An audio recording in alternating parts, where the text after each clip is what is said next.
Two rival empires, one forced marriage, and a wedding night betrayal that destroys everything before it even begins.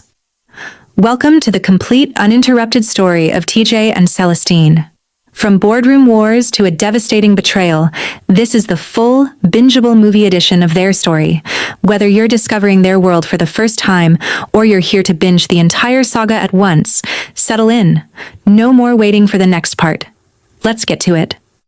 They said she was a spoiled British princess playing gangster.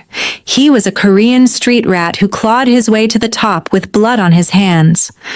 When two mafia bosses were forced into marriage to save their empires, everyone expected war. What they got was so much more dangerous. Before we dive into this story of pride, power, and passion that burns hotter than revenge, make sure you hit that subscribe button and turn on notifications, because trust me, you do not want to miss how this story unfolds. And drop a comment right now telling me, would you marry your enemy to save everything you've built?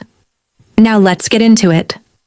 Rain hammered against the floor-to-ceiling windows of Celestine Cross's penthouse headquarters like bullets, each drop a reminder that storms were coming from more than just the sky. At 25 years old, Celestine had learned to read danger in the silence between words, in the nervous glances her crew exchanged, in the way Marcus, her most trusted lieutenant, couldn't quite meet her eyes. She stood behind her father's mahogany desk, the same desk where she'd sat 6 years ago at 19, alone and terrified, surrounded by men who'd bet money she wouldn't last a month. Now that desk was hers. The office was hers. The empire was hers. Every inch of territory, every loyal soldier, every strategic alliance, she'd earned it with sleepless nights and ruthless decisions that would have broken most people twice her age. Tonight, Celestine wore a black Alexander McQueen suit tailored so precisely it looked like armor. Her natural curls were pulled back in an elegant low bun, gold hoop earrings catching the light, her mother's Nigerian wedding necklace hidden beneath her silk blouse like a secret. She looked every inch the queen she'd become. But looking at the grim faces of her inner circle, Celestine felt that old fear creeping back, the fear that everything she'd built could crumble in an instant. "Tell me," she said, her voice cutting through the tension like a blade, British accent sharp and controlled, every syllable precise. No room for weakness. Never room for weakness. Marcus stepped forward, a mountain of a man at 6'3" with dark brown skin and eyes that had seen too much violence. He'd been her father's right hand before cancer took Marcus Cross 6 years ago. Now he was hers. Loyal until death. The closest thing to family she had left. 3 major routes hit in 2 weeks. Marcus said, laying photographs on the desk. Warehouses reduced to ash, trucks riddled with bullets, bodies covered with sheets. 17 men dead, millions in losses. Boss, this isn't random. Someone's coming for us. Celestine's perfectly manicured fingers, nails painted a deep burgundy, traced the edge of one photograph. Her face betrayed nothing even as her mind raced through possibilities. Rivals? The Italian families had been quiet lately. The Irish? No, they knew better than to start a war with the Cross Empire. Not after what she'd done to their leadership 3 years ago. Unless... "Show me the signatures," she commanded. Marcus hesitated, and that hesitation told her everything. He slid another folder across the desk. Celestine opened it, her dark eyes scanning the intelligence reports, and felt ice slide down her spine. Russian tactical patterns, professional execution, military-grade weapons. "Zakarov," she whispered. "Yes, ma'am. Viktor Zakarov, the Bratva boss who'd been systematically conquering Eastern Europe for the past decade, leaving a trail of bodies and broken empires in his wake." Celestine had heard the stories. Entire families wiped out. Territories absorbed, rivals who disappeared and were never found. And now he was expanding west. "We can't fight the Bratva alone," said James, her financial advisor, his voice tight with fear. They have resources we can't match. Military connections, political protection in a dozen countries. Then we find allies, Celestine said, her voice hard as diamond. She hadn't survived 6 years by accepting defeat. Reach out to... Her phone buzzed against the mahogany surface. Unknown number. She almost ignored it, but something made her answer. Miss Cross? An elderly voice, familiar but distant. This is Edward Park. I was your father's attorney. Celestine's blood went cold. Her father's attorney. The man who'd read the will, who'd overseen the transfer of power. She hadn't heard from him in 6 years. Why now? Mr. Park, what can I do for you?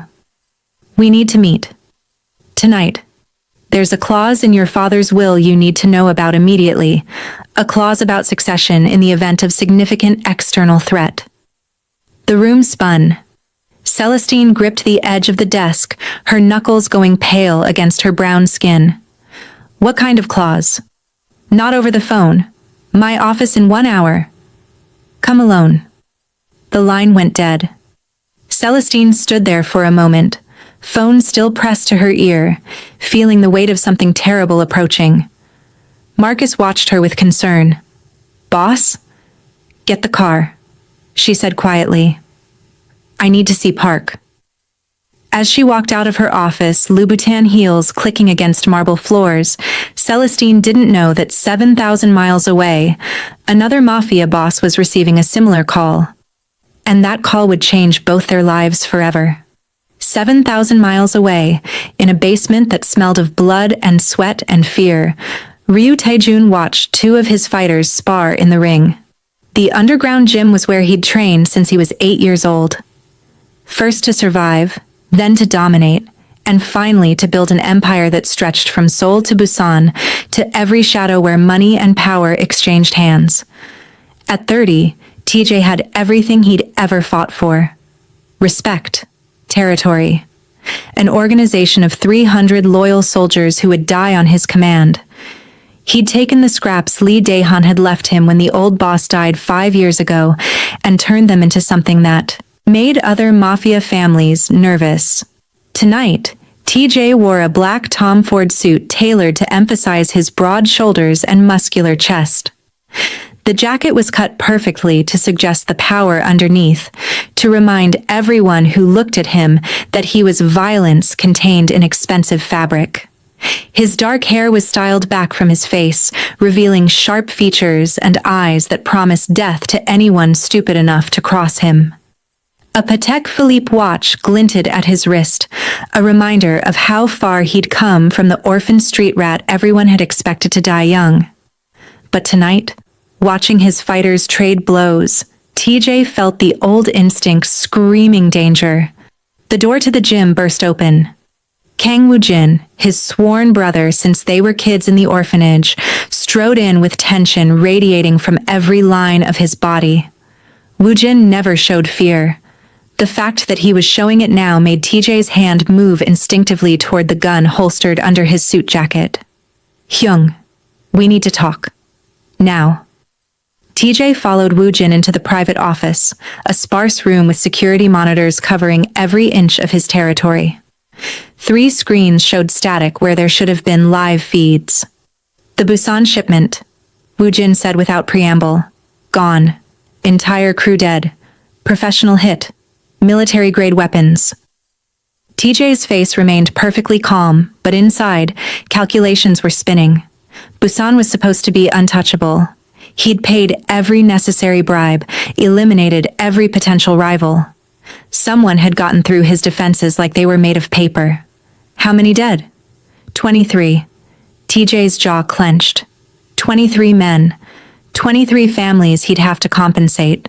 23 funerals he'd attend while maintaining the mask of strength that kept his empire from fracturing. Who?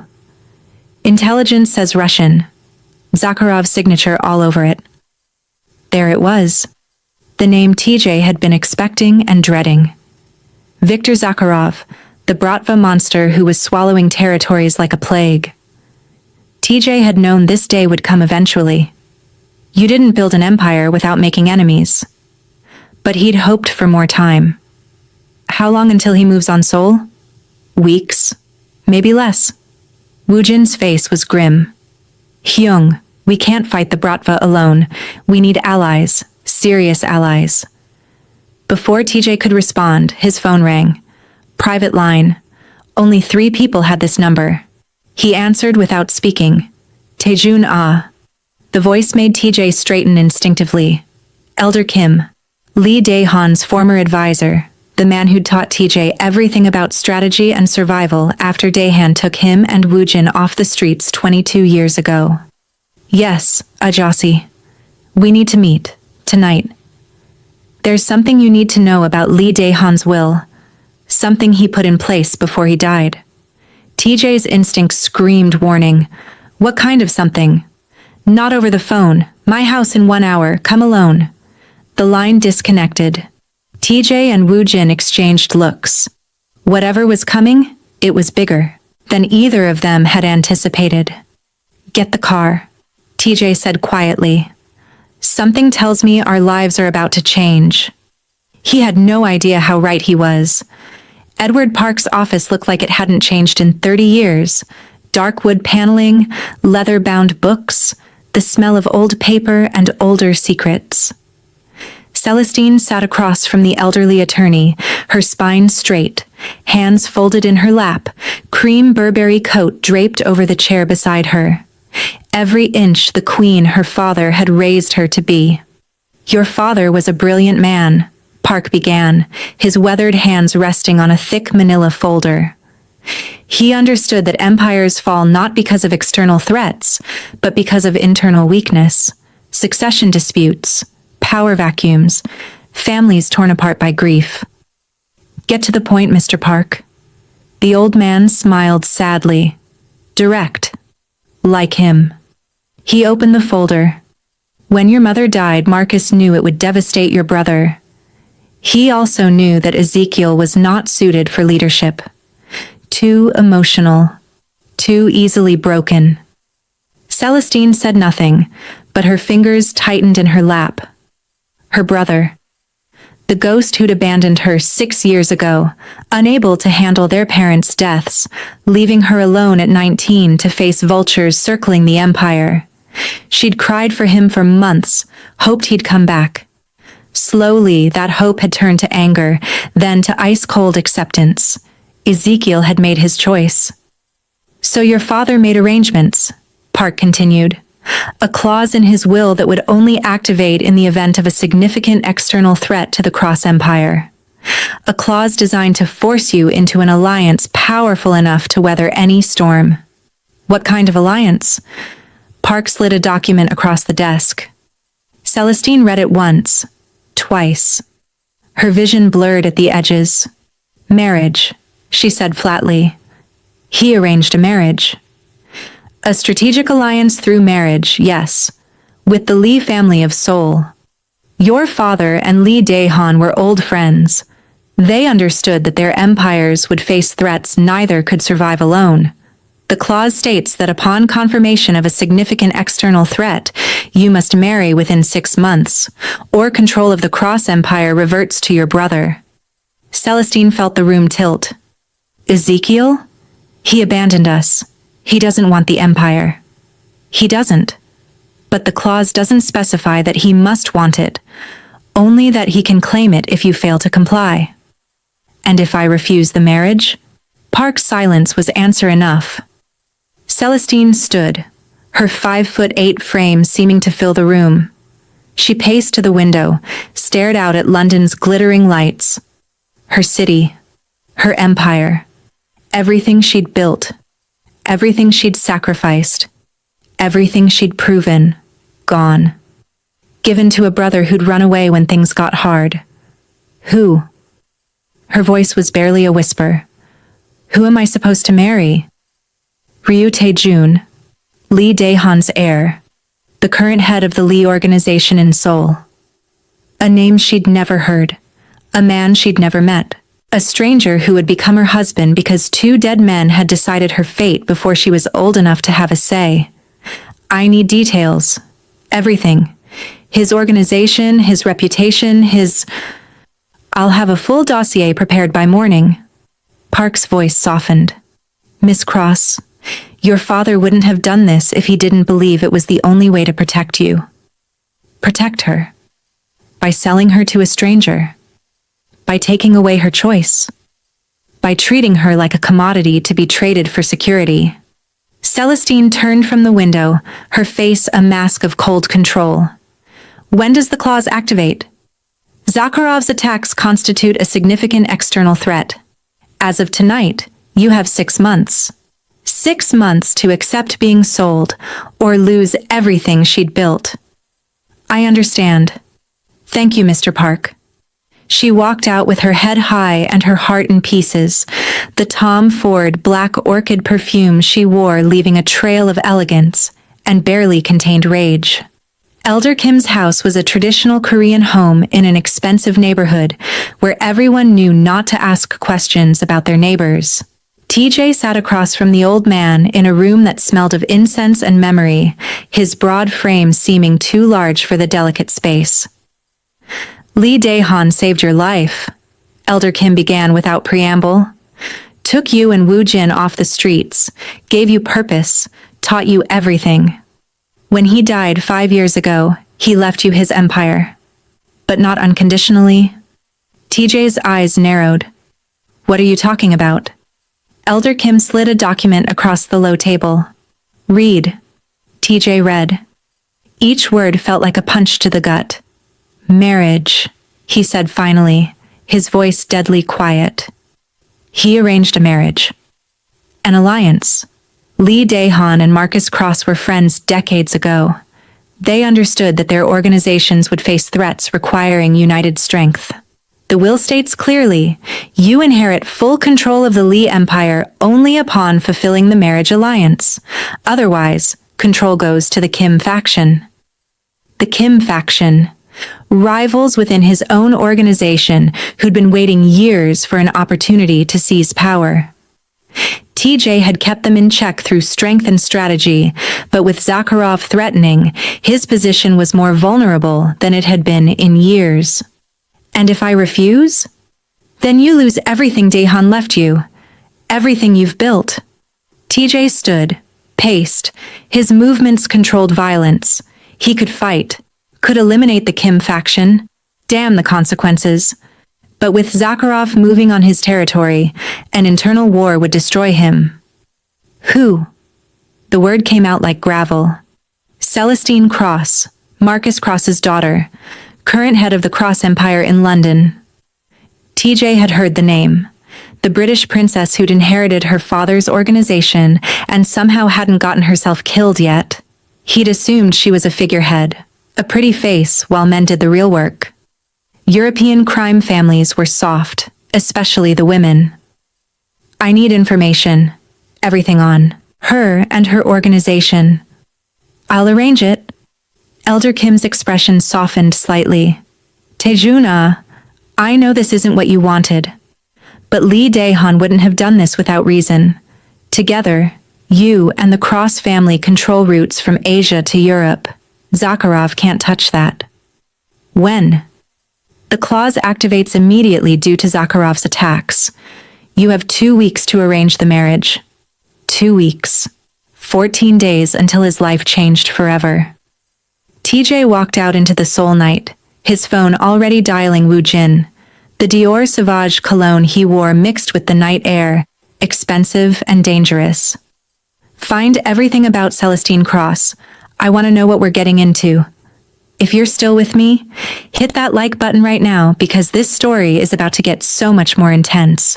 Drop a comment telling me, do you think arranged marriages can ever work? Let's see what you think. 3 days later, TJ sat in his office, surrounded by files on Celestine Cross. Photos covered his desk. Her at galas in designer gowns that hugged her curves, at business meetings in sharp suits that screamed power, walking through London with the confidence of someone who owned every street she touched. She was beautiful, devastatingly so. Light caramel skin that seemed to glow in photographs. Natural curls styled in elaborate ways that looked both elegant and intentional. A face that belonged on magazine covers. High cheekbones, full lips, eyes that even in still photos looked like they could cut through lies. But TJ had learned long ago that beautiful women were the most dangerous. They expected the world to hand them everything, and men were usually stupid enough to comply. "What do we know?"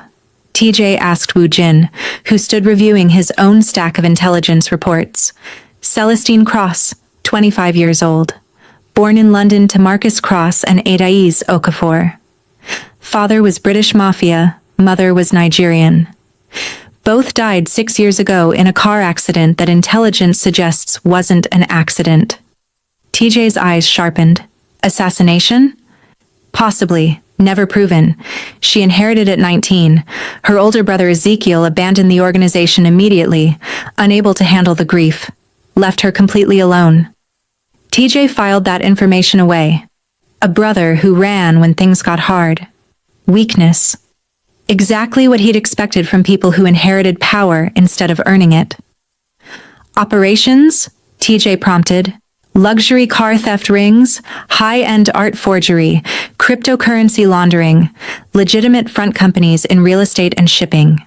Revenue approximately £200 million annually. That's up from 60 million when she inherited. TJ paused. She tripled revenue in 6 years? Yes. Also expanded territory significantly. Has alliances with Nigerian syndicates, French connections, even some Italian families. Her crew is loyal, no significant defections, no internal power struggles. Woo Jin looked up from his reports. Hyung, she's not just a figurehead. She actually runs this empire. TJ snorted, leaning back in his leather chair, the fabric stretching across his broad shoulders. European crime is soft. Art forgery and cryptocurrency. Where's the real violence? The territory wars. The blood? There's plenty of blood, actually. 3 years ago, the Irish tried to move on her territory. She eliminated their entire leadership in one night. Professional, surgical, devastating. They haven't tried again. TJ studied a photograph of Celestine at some London gala, dripping in gold jewelry, smiling at the camera with a smile that didn't reach her eyes. Cold, calculated. Everything he despised about people born into power. She inherited her empire, TJ said flatly. Daddy handed it to her on a silver platter. Oxford education, designer clothes, probably never got her hands dirty in her life. She was 19 and alone, Hyung. That's not easy. It's not the same as building from nothing. TJ's voice was hard as stone. We were orphans, remember? 8 years old, living in that hellhole, fighting for scraps. We earned every inch of what we have. She was born into wealth and privilege. Woo Jin said nothing, but his expression was skeptical. TJ threw down the photographs with disgust. She's a spoiled princess playing gangster, probably expects me to bow down and worship her because she's beautiful and educated. Well, she's about to learn this is my world, my empire, my rules. Somewhere in the universe, fate was laughing. In London, Celestine sat in her office, staring at files on Ryu Tae-jun with growing contempt. Surveillance photos showed a man who looked like violence incarnate, broad shoulders that strained against expensive suits, intense dark eyes that promised pain, scars visible even in photographs. Every picture showed him surrounded by armed men, radiating the kind of casual menace that made people step aside. Tell me, she commanded, not looking up from the files. Marcus stood beside her desk, his mountain frame a comforting presence. Marcus cleared his throat. Ryu Tae-jun, age 30, orphaned at 8 with his sworn brother Kang Woo Jin, lived in state facilities until age 12, when Lee Dae-han recruited them off the streets. Lee Dae-han, Celestine murmured. Father's old friend, the one who sent us that silk tapestry when I was a child. Yes, ma'am. Daehan trained both boys personally. They rose through ranks quickly. When Daehan died 5 years ago, Taejun inherited the organization. It's grown significantly under his leadership. Operations? Cybercrime, illegal gambling, smuggling routes through Busan ports, also protection rackets, underground fighting rings, some weapons trafficking. Revenue estimated at $300 million annually, extremely violent, 37 confirmed kills personally, more ordered. Celestine's lip curled in disgust. A thug? A successful thug, ma'am. He's known as the architect because he builds empires through strategy. But yes, violence is his primary tool. She studied a photograph of Ryu at some business meeting, his face cold and expressionless, looking at someone with the kind of stare that promised death. No culture, no refinement. Just a street rat who'd learned to wear expensive suits while remaining a savage underneath. What else? No wife, no serious relationships on record. Reputation is, he's not someone who respects women in power. His organization is entirely male leadership. Traditional, patriarchal structure. Perfect. Celestine closed the file with barely contained fury. Of course her father would arrange for her to marry a misogynistic brute who probably thought women belonged in kitchens or bedrooms. A man who'd built his empire through violence and intimidation, with no understanding of strategy or finesse beyond hitting things until they broke. A man who would look at her and see nothing but a pretty face to control. He'll try to dominate me, Celestine said quietly, her British accent sharp with anger. Try to take over my empire, treat me like decoration. What will you do? Celestine's smile was cold and sharp enough to draw blood. Make it very clear that I'm not some submissive wife he can control. This is a business arrangement. He stays in his world, I stay in mine. And if he tries to treat me like anything less than an equal, he'll learn exactly why they call me the Duchess. Marcus looked worried. Ma'am, he's dangerous. So am I. Sometimes the biggest battles aren't fought with guns and knives. They're fought with pride and prejudice, with two people who've already decided they hate each other before they ever meet. Keep watching to see what happens when these two collide. Hong Kong. Neutral ground. That's what the lawyers had insisted on. Neither Seoul nor London, but Hong Kong, a city where both empires had enough presence to feel secure, but not enough to start a war. The private room in the Peninsula Hotel was decorated in tasteful neutrals, with floor-to-ceiling windows overlooking Victoria Harbor. Attorneys for both families sat at a long conference table, documents spread out like weapons between them. Celestine arrived precisely on time, her entrance calculated for maximum impact. She wore a cream Burberry suit that fit like a second skin, emphasizing her curves while maintaining perfect professionalism. Her natural curls were styled in an elegant low bun that showed off her bone structure. Gold hoop earrings glinting at her ears, her mother's necklace hidden beneath the silk of her blouse. She moved with the confidence of someone who owned every room she entered, her Christian Louboutin heels clicking against marble floors like gunshots. The lawyers stood immediately. She barely glanced at them, her attention focused on the man who hadn't bothered to stand. Ryu Taejun sat at the head of the table in a black Tom Ford suit that probably cost more than most people's cars. The jacket was tailored to showcase his broad shoulders and muscular chest, the fabric stretching perfectly across his frame. His dark hair was styled back from his face, revealing sharp features and eyes that assessed her with cold calculation. He looked at her the way a general might study an enemy position, not with attraction or interest, but with the detached evaluation of a threat to be neutralized. He let her stand there for 10 seconds, making her wait, before finally rising with deliberate slowness. Power play. Celestine had expected nothing less from a man like him. "Miss Cross," he said in English, his accent slight but present. Deep voice, controlled, completely devoid of warmth. You're late. I'm precisely on time, Celestine replied coolly, taking the seat across from him without waiting for invitation. Perhaps your watch is fast. Something flickered in his dark eyes. Annoyance? Amusement? Impossible to tell behind the mask of control he wore like armor. Shall we begin? Attorney Park suggested nervously. For the next hour, lawyers droned through merger terms, territory divisions, operational boundaries. Celestine listened with half her attention, the other half focused on the man across from her. Ryu Taejun was exactly what she'd expected. Cold. Arrogant. Radiating that particular brand of masculine confidence that came from men who'd never had anyone tell them no. He sat like he owned the room, barely listening to the attorneys, occasionally asking sharp questions that revealed a mind for strategy she grudgingly respected. But every time he looked at her, she saw the judgment in his eyes, the dismissal. He'd already decided who she was before they'd even met. Spoiled princess, daddy's girl, decoration pretending to be powerful. The living situation, Attorney Park was saying. The clause requires cohabitation for the marriage to be legally binding for inheritance purposes.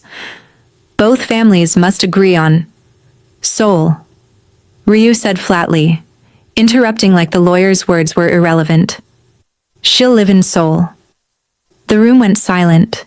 Even the lawyers looked uncomfortable. Celestine took a slow breath, feeling fury ignite in her chest like a lit match hitting gasoline. Excuse me. You heard me. Ryu's eyes met hers, cold and immovable as stone. This marriage is a business arrangement. My business is in Seoul. Therefore, we live in Seoul. My business is in London. Then manage it remotely. The sheer audacity, the absolute arrogance of this man who thought he could dictate her life like she was some employee he'd just hired. Celestine leaned forward, her voice dropping to something soft and deadly. Let me be clear, Mr. Ryu. I've run my empire for 6 years. Successfully. I'm not abandoning it to play house in a city where I know no one and understand nothing. And I'm not moving to London. His voice matched hers, quiet, controlled, absolutely unbending. My world. My rules. This isn't your world, it's our marriage. In name only. Something sharp entered his tone. Let's not pretend this is anything but a contract. You need protection from Zakarov. I need to secure my inheritance. We fulfill our obligations, maintain a united front publicly, and otherwise stay out of each other's way. Celestine wanted to throw something at his arrogant face, wanted to walk out and let him lose his empire. But she couldn't. The stakes were too high. Her crew depended on her. The empire her father had built, that she'd tripled in size, that she'd bled for. It all depended on her swallowing her pride and accepting this man's terms. Fine, she bit out, each word tasting like poison. Seoul. But I maintain full operational control of London, no interference in my business. Agreed. I have no interest in art forgery and cryptocurrency. The contempt in his voice was barely veiled. Like her empire was a child's hobby compared to his real work. Her hands clenched under the table, nails digging into her palms. Anything else, Mr. Ryu? Or can we finish this farce? One more thing. He leaned back in his chair, studying her like she was an insect pinned to a board. I've read about you. Oxford educated, daddy's little princess, handed an empire and somehow haven't managed to destroy it yet. Impressive, I suppose, for someone who's never had to really fight for anything. The words hit like slaps. Celestine felt her control crack. Felt 6 years of sleepless nights and ruthless decisions, and proving herself over and over again, rise up in her throat like bile. And I've read about you, she said softly, each word precisely enunciated. Orphan who murdered his way to the top. How very primitive. Tell me, Mr. Ryu, do you even own books?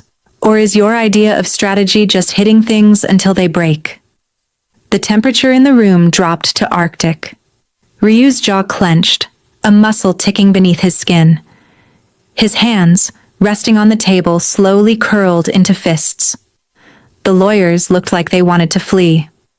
When he spoke, his voice was deadly quiet. This is going to be a very long 2 years.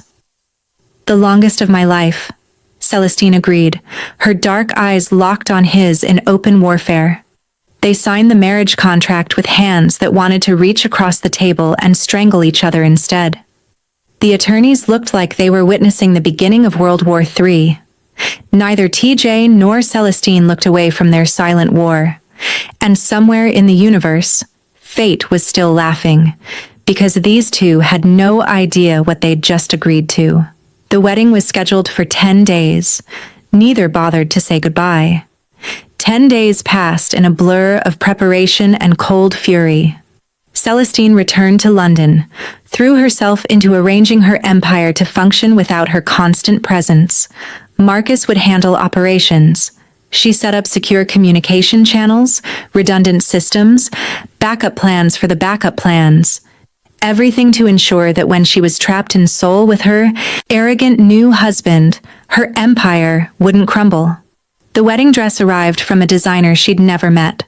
White, traditional, expensive. She hated it on sight but wore it anyway because image mattered. Even in a sham marriage, appearances had to be maintained. TJ spent those 10 days eliminating threats, securing alliances, making it clear to everyone in his organization that he was still in control. The marriage changed nothing. He was still the architect, still the boss, still the man who'd built an empire from blood and strategy. He didn't think about the woman he was about to marry. Didn't let himself wonder what it would be like to share space with someone who clearly despised him. It didn't matter. She'd learn her place soon enough. Both of them were completely unprepared for what was coming. The wedding took place in Seoul, in a massive venue that mixed Korean and Western aesthetics in a way that satisfied no one. It was lavish and menacing in equal measure. Armed guards everywhere, mafia families from across Asia and Europe in attendance. This wasn't a celebration. It was a business summit disguised as a wedding, every guest calculating what this alliance meant for their own power. Celestine arrived at the venue in a car with tinted windows, her stomach in knots. She'd barely slept the night before, going over every possible scenario, every way this could go wrong. But when she stepped out of the car, her face was perfectly composed, the Duchess in all her glory. The wedding dress was a custom white gown that fit her like a dream, emphasizing her figure while maintaining elegance. Her natural curls were styled in an intricate updo woven with small white flowers and gold accents, a subtle nod to her Nigerian heritage. She wore her mother's gold necklace openly for the first time, letting it rest against her collarbone like armor. Her makeup was flawless, emphasizing her high cheekbones and dark eyes. She looked like a queen walking to her execution. Inside the venue, hundreds of eyes turned as she appeared at the back of the aisle. Whispers rippled through the crowd. The English Rose, the Black Duchess, Marcus Cross's daughter. They'd heard the stories, but seeing her in person was different. She commanded attention effortlessly, moving down the aisle alone because her father was dead, and her brother was gone, and she'd learned long ago that she didn't need anyone to give her away. She belonged to herself. At the altar, Ryu Taejun waited in a black suit so perfectly tailored it looked like a weapon. His broad shoulders filled the jacket, his expression was carved from stone, his dark eyes tracking her approach with the same cold assessment from Hong Kong. No warmth, no emotion, just calculation. He watched her walk toward him and felt nothing, or told himself he felt nothing. She was beautiful, yes. Stunning even. The dress showcased a body that would make most men lose their minds, and her face was the kind that launched empires and wars. But beauty meant nothing to TJ. He'd learned that lesson young. Pretty faces could hide ugly souls, and this woman had already proven she thought she was better than him. Celestine reached the altar, her heart pounding so loud she was sure everyone could hear it. But her face remained calm. She wouldn't give him the satisfaction of seeing her afraid. The officiant began speaking in Korean, then English, covering both their worlds in a ceremony that felt hollow and transactional, vows that meant nothing, promises that were really just business terms. TJ spoke his lines clearly, firmly, with no emotion. Celestine matched him, her British accent crisp and controlled. "You may kiss the bride." TJ leaned in, gave her a brief, cold kiss that barely counted as contact. 2 seconds. Might as well have been a handshake. Nothing. No warmth. No acknowledgement that they'd just bound their lives together. Celestine felt something crack inside her chest but refused to show it. This was her life now. A contract with a man who couldn't even pretend to care for the cameras. The reception was worse. They sat at the head table, TJ speaking to his associates in rapid Korean, completely ignoring her. Celestine made polite conversation with the few guests who approached her, mostly people curious about the foreigner who'd married the architect. She caught Marcus's eye across the room. Her loyal lieutenant looked worried. She gave him the smallest nod. "I'm fine. I can handle this," even though she wasn't sure that was true. The first night as husband and wife felt like the longest of Celestine's life, and this was only the beginning. If you've made it this far, you're officially invested in this story. Hit that subscribe button and turn on notifications because part 2 is going to blow your mind. Drop a comment. Team Celestine or Team TJ? Who do you think is more in the wrong here? The drive to TJ's estate was silent and tense. TJ was on his phone, speaking rapid Korean about business, completely ignoring the woman beside him in the car. Celestine stared out the window at Seoul passing by, a city she didn't know, in a country where she didn't speak the language, married to a man who treated her like an inconvenient piece of furniture. The estate was exactly what she'd expected. A fortress disguised as a home. High walls, armed guards, security cameras everywhere. Beautiful but cold, like everything else in her new life. Mrs. Han, the household manager, greeted them at the entrance. She was a stern woman in her 50s who barely glanced at Celestine before speaking to TJ in Korean. He responded briefly, then walked inside without looking back. Mrs. Han turned to Celestine with a tight smile. "I show you to your room." "Our room," Celestine corrected quietly. Mrs. Han's expression didn't change. "Your room. This way." The master suite was luxurious in the way that money could buy, but warmth couldn't create. King-size bed with expensive linens, walk-in closets, a bathroom that looked like a spa. One side of the closet was filled with clothes in Celestine's size, chosen by staff who'd never met her. Designer labels, beautiful pieces, but it felt like being dressed like a doll. "Mr. Ryu will join you later," Mrs. Han said, then left without waiting for a response. Celestine stood in the middle of the bedroom, still in her wedding dress, and felt the weight of her new reality settle over her like a burial shroud. This was her home now. This cold, beautiful prison, with a husband who couldn't even be bothered to show her to their room himself. She changed out of the wedding dress slowly, hanging it in the closet where it looked like a ghost. Put on comfortable clothes, sat on the edge of the bed, and waited. TJ arrived after midnight. She heard him in the bathroom, the shower running, the sound of him moving around. When he finally came to bed, he kept to his side, as far from her as possible without falling off the mattress. No goodnight, no acknowledgement, just silence. Celestine lay awake in the dark, her back to him, feeling the vast distance between them despite sharing a bed. This was her life now. A marriage that was really just a business contract. A husband who was really just a stranger who hated her. She didn't cry. She'd learned years ago that tears changed nothing, but something in her chest felt hollow and cold. On the other side of the bed, TJ lay equally awake, his body tense, hyper-aware of the woman beside him. He told himself it didn't matter. She was a means to an end, a necessary acquisition to secure his empire. In 2 years, this would be over, and they'd both go back to their separate lives. He told himself that, but some part of him, buried deep where he never looked, wondered what he'd actually agreed to.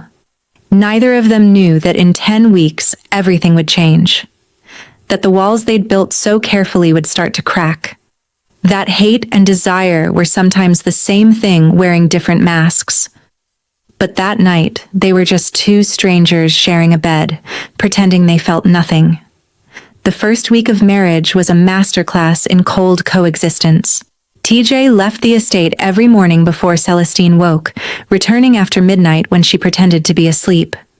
They saw each other in passing, barely spoke beyond necessary formalities, existed in the same space like ghosts, haunting different dimensions. Celestine spent her days learning the layout of the estate, memorizing exits and guard positions because survival meant always having an escape route. She handled London business remotely, video calls at odd hours to match the time difference, encrypted messages to Marcus updating him on everything. Mrs. Han brought meals that Celestine ate alone. The household staff treated her with polite deference but kept their distance. She was the boss's wife, which meant she was untouchable but not necessarily welcomed. On the third day, Celestine ventured into the common areas of the estate, found some of TJ's crew in a sitting room, playing cards and speaking Korean. They noticed her immediately, conversation stopping, eyes assessing. She'd dressed carefully, a fitted black dress that was elegant but not revealing, her natural curls styled in a high bun, her mother's gold necklace visible. "Good afternoon," she said in English, her British accent cutting through the silence. They looked at each other uncertainly. One of them, younger than the others with a friendly face, stood and bowed slightly. "Good afternoon, Mrs. Ryu. I'm Minho.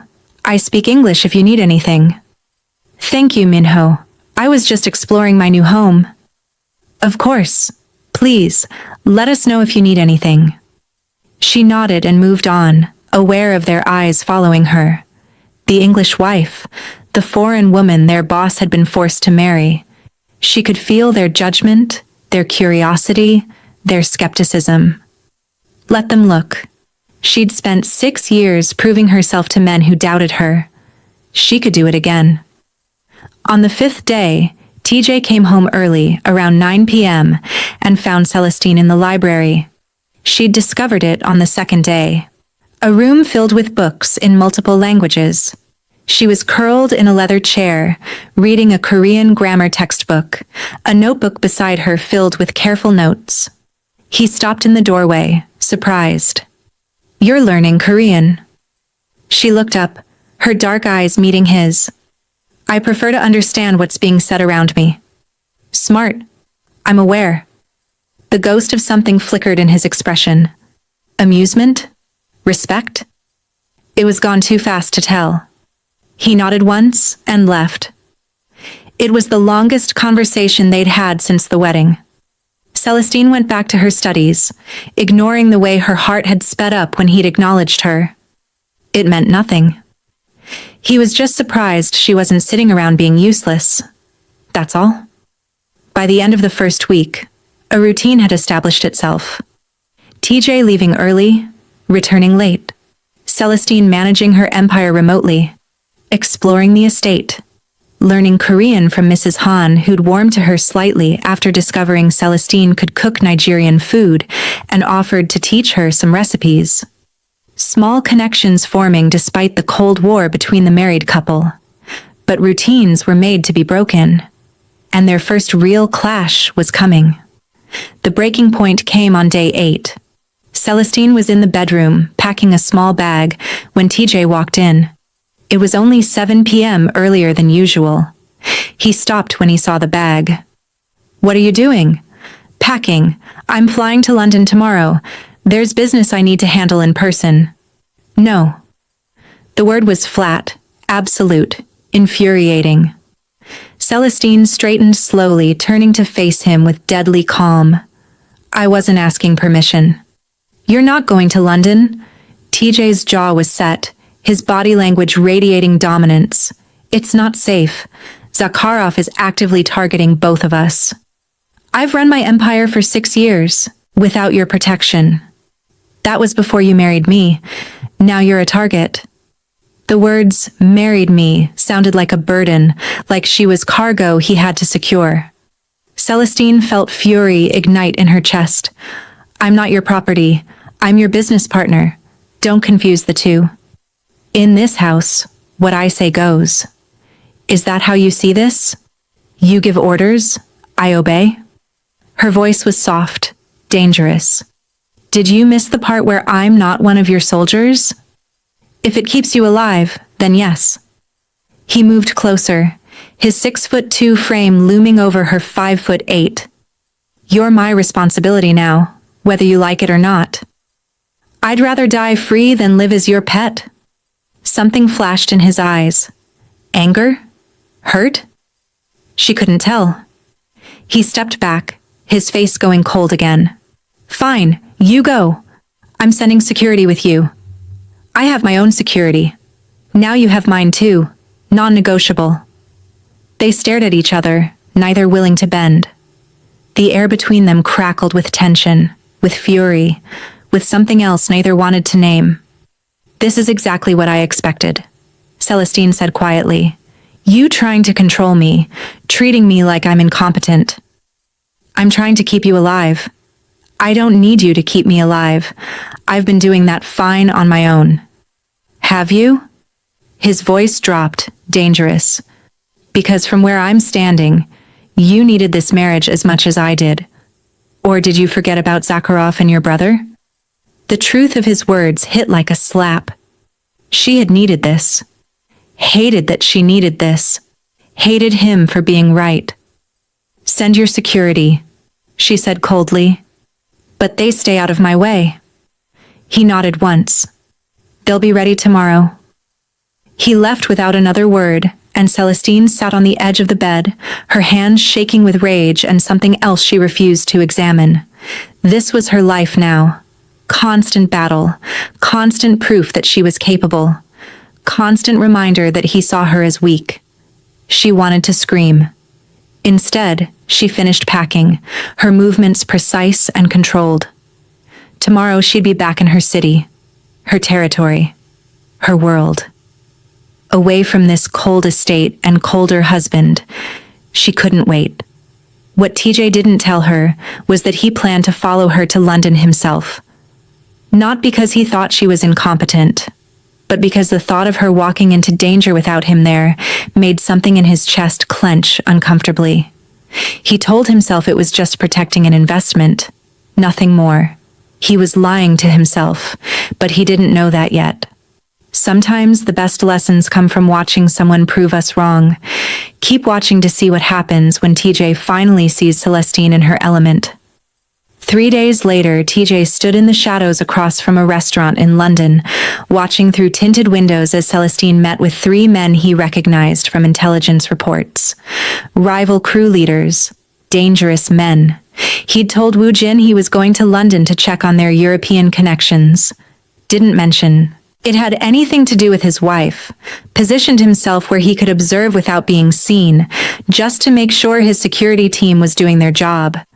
That's what he told himself. Inside the restaurant, Celestine sat across from the 3 men with perfect composure. She wore a deep emerald suit that made brown skin glow, her curls styled in elegant waves over one shoulder, gold jewelry glinting. She looked like power incarnate. TJ couldn't hear the conversation, but he could read body language.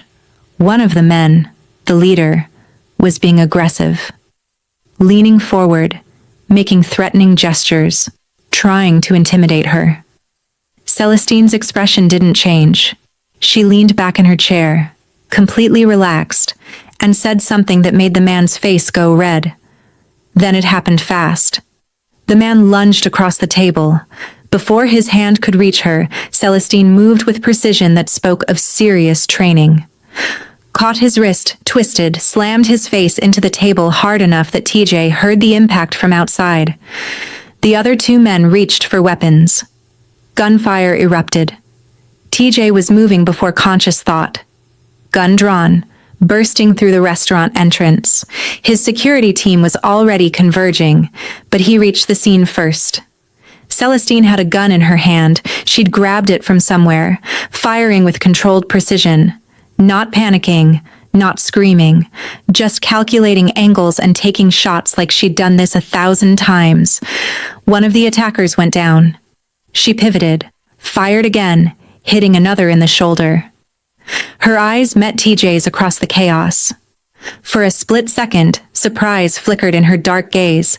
Then she was moving again, using the table as cover, her movements efficient and deadly. TJ provided covering fire, and together they neutralized the threat in under a minute. When the smoke cleared, 3 attackers were down, none dead, but all incapacitated. Celestine stood there in her expensive suit, not a hair out of place, gun held professionally, breathing steady. She looked at TJ, then at the gun in his hand, then back at his face. "You followed me. I was in the neighborhood. In London, 7,000 miles from Seoul." He lowered his gun, studying her with new eyes. "You didn't tell me you could shoot like that. You didn't ask. You assumed I was decorative." The words hit harder because they were true. He had assumed, had looked at her beauty and elegance and education and decided she was soft. But the woman standing in front of him had just taken out trained attackers with cold efficiency. "I was wrong," he said quietly. Something shifted in her expression. Surprise, maybe. Like she'd expected him to make excuses instead of admitting fault. "Yes," she said simply. "You were." Police sirens wailed in the distance. Celestine holstered her weapon, smoothed down her suit, and walked past him without another word. Her security team fell in around her, and she disappeared into a waiting car. TJ stood there in the aftermath, his perception of his wife cracking like ice under pressure. She wasn't spoiled. She wasn't weak. She was dangerous in ways he hadn't anticipated. Had taken out threats without breaking a sweat, in designer heels and a suit that probably cost more than the gun she'd confiscated. For the first time since this arrangement began, TJ wondered if he'd made a terrible mistake. Not in marrying her, but in underestimating her. The ride back to the estate was tense. They'd taken the same flight back to Seoul, sitting in first class with an entire row between them, not speaking. TJ had tried to approach her at the airport, but she'd shut him down with one cold look. Now, in the car, the silence was suffocating. "Thank you," he said finally, "for your help back there." "I wasn't helping you, I was protecting myself." "Still, you're good in a fight." "I know." The absolute confidence in her voice, no bragging, just fact, made something stir in his chest. Respect. Maybe. Or something more complicated. "I underestimated you," he said, forcing himself to be honest. "I thought you inherited everything and never had to fight for it. I was wrong." She finally looked at him, her dark eyes unreadable. "Yes, you were. It won't happen again, won't it?" She turned away, looking out the window.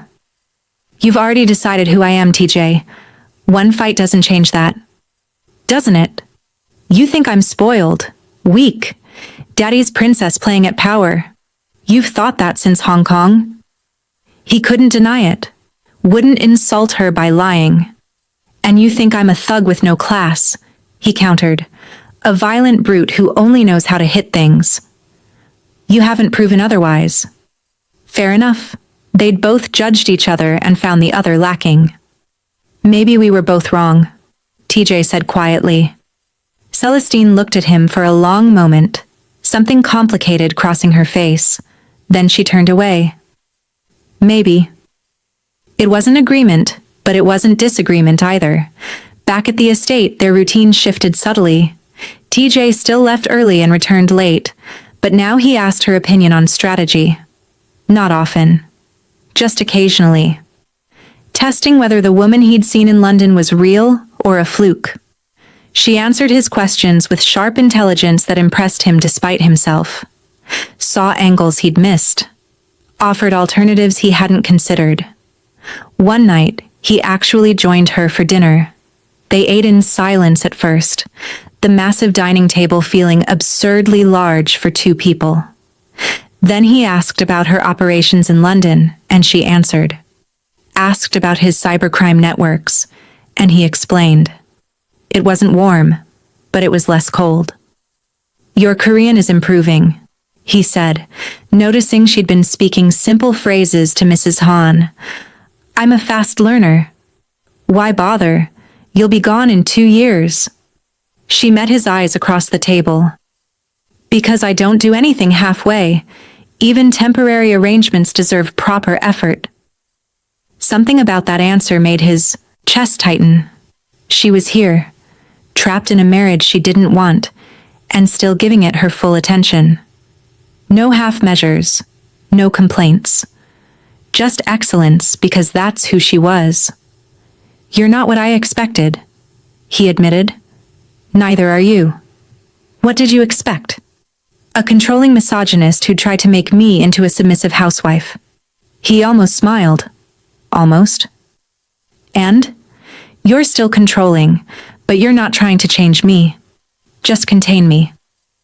Is that better? Marginally. They finished dinner in silence, but it was different now. Less hostile. More aware. That night, when they went to bed, the distance between them felt smaller. Not because they'd moved closer physically, but because something had shifted.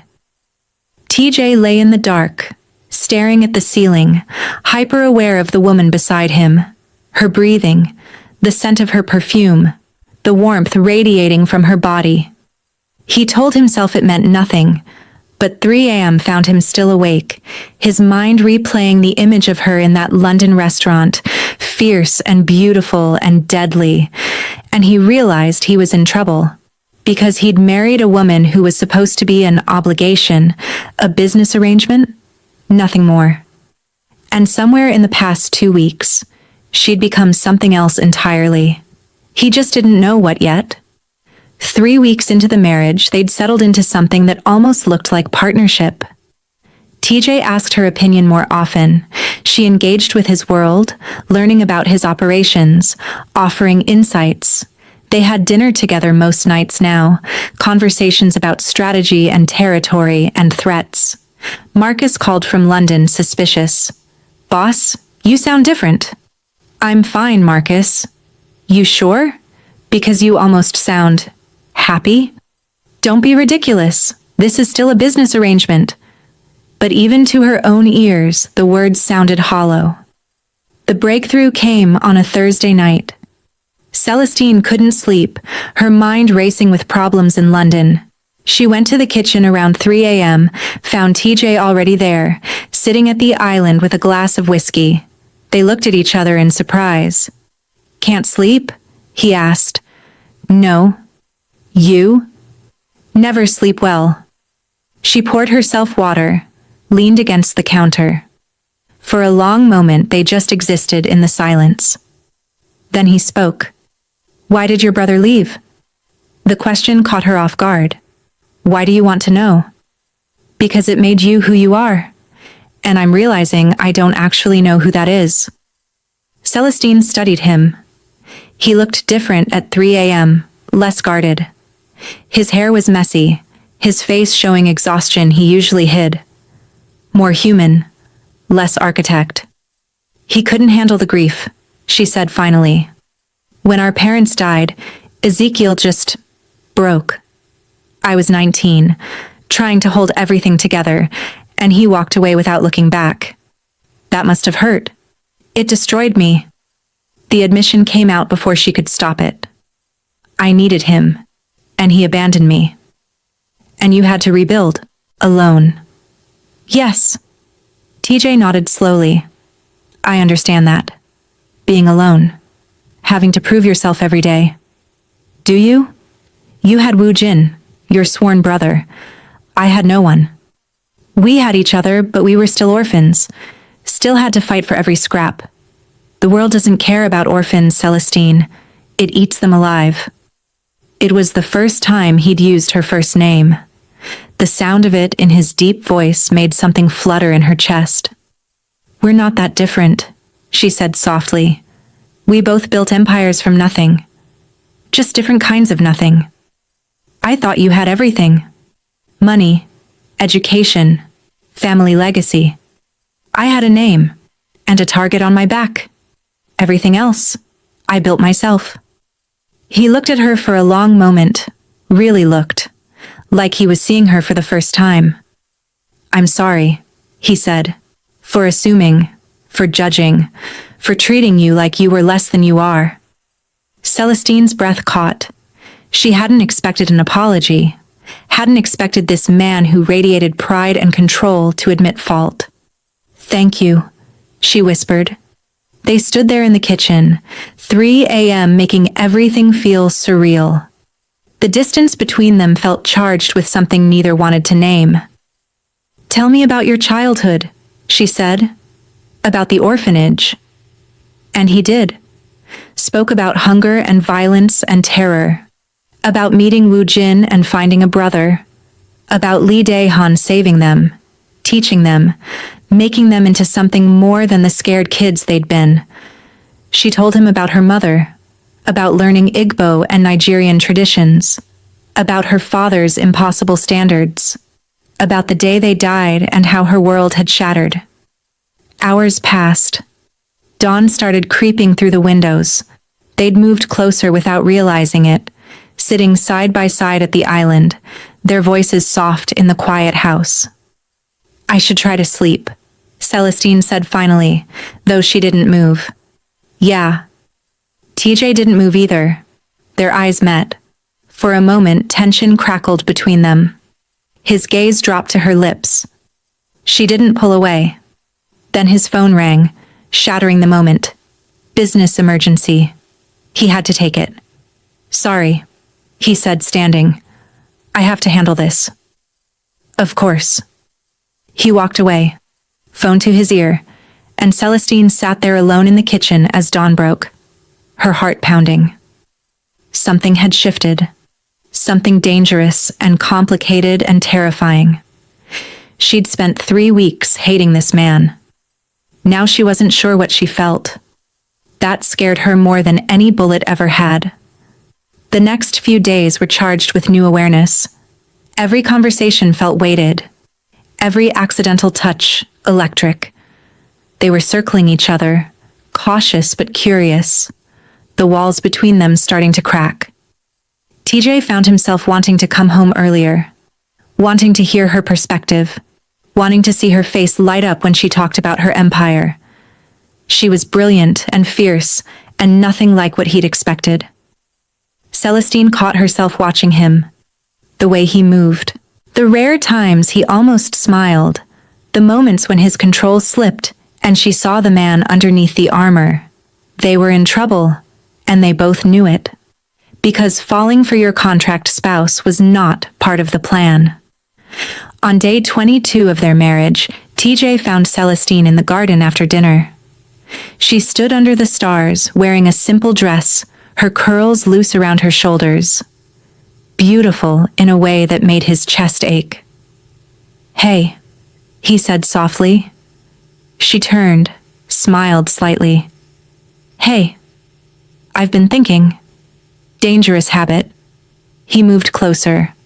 I've been thinking that maybe this doesn't have to be as terrible as we thought. What do you mean? I mean, he struggled for words. We're stuck together for 2 years. Maybe we could try being, I don't know, friends? Friends. Her voice was carefully neutral. Or something. Or something, she echoed. They looked at each other, the air between them thick with possibility. TJ wanted to touch her, wanted to close the distance, wanted things he'd told himself he wouldn't want. Celestine, TJ, Hyung! Woo Jin's voice shattered the moment.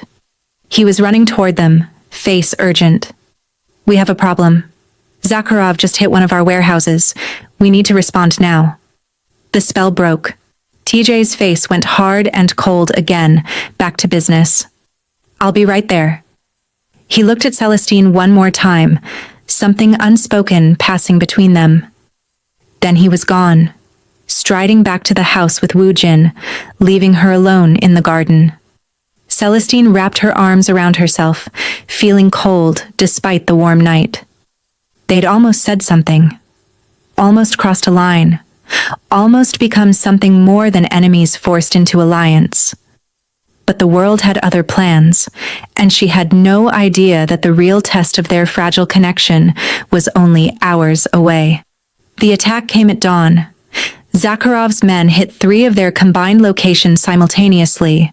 Professional, coordinated.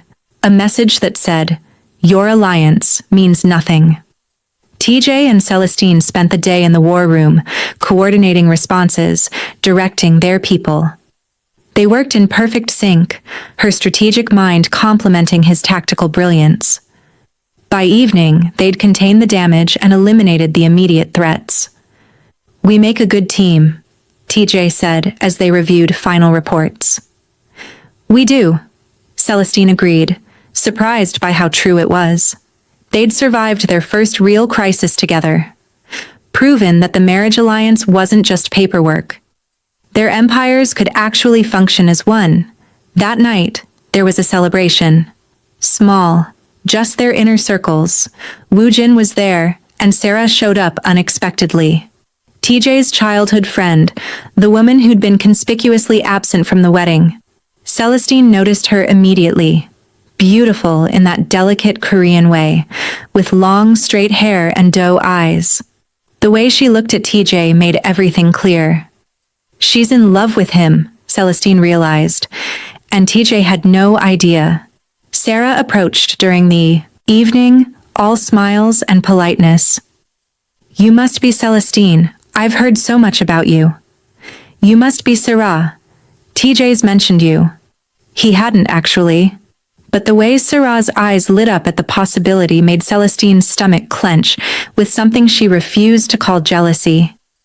They made small talk, surface level and polite, both women assessing each other. Sarah excused herself eventually, but not before touching TJ's arm in a way that spoke of years of familiarity. Celestine told herself it didn't matter. This was a business arrangement. What TJ felt or didn't feel for other women was irrelevant. She almost believed it. Later that night, back in their bedroom, TJ found her standing by the window. "You okay?" "Fine, just tired. Today was intense." "Yes." He moved closer and she could feel the warmth of his body behind her. "We handled it well. Together." "We did." "Celestine?" His voice was soft. "I'm glad you're here." She turned to face him, her heart pounding. They were so close. His dark eyes were intense, searching her face for something. "TJ, I know this wasn't what either of us wanted, but maybe it's not as bad as we thought." "Maybe not." He reached up, his hand hovering near her face, not quite touching. The moment stretched, charged, and dangerous. Then his phone rang again. Always business. Always something pulling them apart. But he didn't move to answer it. Just looked at her, conflicted. "You should get that," she said softly. "Yeah." He stepped back, answered the phone, his expression shifting to business mode. Celestine turned back to the window, her reflection ghostly in the glass. They were dancing around something neither wanted to name, building something fragile and terrifying. And she had no idea it was all about to come crashing down. Because across the city, Sarah sat in her apartment, staring at a pregnancy test with 2 lines, and making a decision that would destroy everything. The next morning started normally. TJ left early for a meeting. Celestine spent the morning on calls with London, handling a problem with one of their forgery operations. She was in the library when she heard voices from TJ's study. His voice, deep, controlled. And then a woman's voice, Sarah's voice. Celestine wasn't trying to eavesdrop, but she heard her name, heard the tone of desperation, and found herself walking toward the study. The door was cracked open. Inside, she could see TJ, Woojin, and Sarah. Sarah was crying, her beautiful face streaked with tears. TJ looked uncomfortable. Woojin looked confused and hurt. TJ, please, Sarah was saying. I need to tell you something. It's important. Sarah, whatever it is, we'll handle it. You don't understand. That night, your wedding night, when you came to meet me at the bar, Celestine froze. Her heart stopped beating. Every instinct screamed to walk away, to not hear what came next, but her feet wouldn't move. What about it? TJ sounded wary. We were both so drunk, and one thing led to another, and I didn't want to tell you, but... Sarah took a shaky breath. The world slowed down. Celestine could see it coming, could feel the words forming before they were spoken, like watching a train wreck in slow motion. Sarah looked up, her eyes finding Celestine in the doorway. Something flickered in her expression. Triumph? Guilt? Then it was gone, replaced by fear and desperation. I'm pregnant, TJ. Sarah's voice cracked. It's yours. The words hit like bullets. TJ went pale. Woojin looked like he'd been punched. And Celestine. Celestine felt her entire world shatter. She stood there in the doorway, watching the man she'd started to care for, the man she'd let past her walls, process the news that he'd gotten another woman pregnant. On their wedding night. Their eyes met across the room. She saw shock in his face, confusion, horror, but not denial. Sarah pulled out her phone with shaking hands. I have pictures. From that night. I know you don't remember, but... She showed TJ the screen. Even from the doorway, Celestine could see it. Them at the bar. TJ shirtless in a bed. Sarah beside him. Intimate. Undeniable. How could someone even take pictures at that moment? The sheer audacity. The dark, cruel reasoning. She must have intended to mock her with it later. Something inside Celestine went cold and dead. All the walls she'd let down slammed back up higher than before. All the softness she'd started to feel turned to ice. She'd been a fool. Had started to believe this could be real. Had started to imagine a future that didn't end in 2 years. And he'd betrayed her before they'd even had a chance. TJ looked up from the photo, his face a mask of guilt and confusion. I don't remember. You were drunk, Sarah said softly, but it happened. And now, she touched her stomach. The gesture was like a knife to Celestine's chest. Woojin was staring at Sarah with an expression Celestine couldn't read. Heartbreak, maybe. Or recognition. Something was off about this whole scene, but Celestine couldn't process it, couldn't think past the roaring in her ears. TJ's voice cut through the noise. Celestine, wait. But she was already turning away, walking with perfect composure back to the bedroom, every step measured, every breath controlled. The Duchess in all her glory, even as her world burned. Behind her she heard voices, TJ calling her name, Woojin saying something sharp in Korean, Sarah crying. Celestine closed the bedroom door behind her with a soft click, stood there for one moment perfectly still. Then she moved with cold efficiency, pulled out her suitcase, started packing. Designer clothes folded precisely, jewelry in its cases. Every item a piece of the life she was leaving behind. Her phone buzzed. Marcus calling. She didn't answer. Not yet. Not until she could speak without her voice breaking. The door opened. TJ stood there, his face anguished in a way she'd never seen. Celestine, please, let me explain. Explain what? Her voice was ice, British accent crisp and cutting.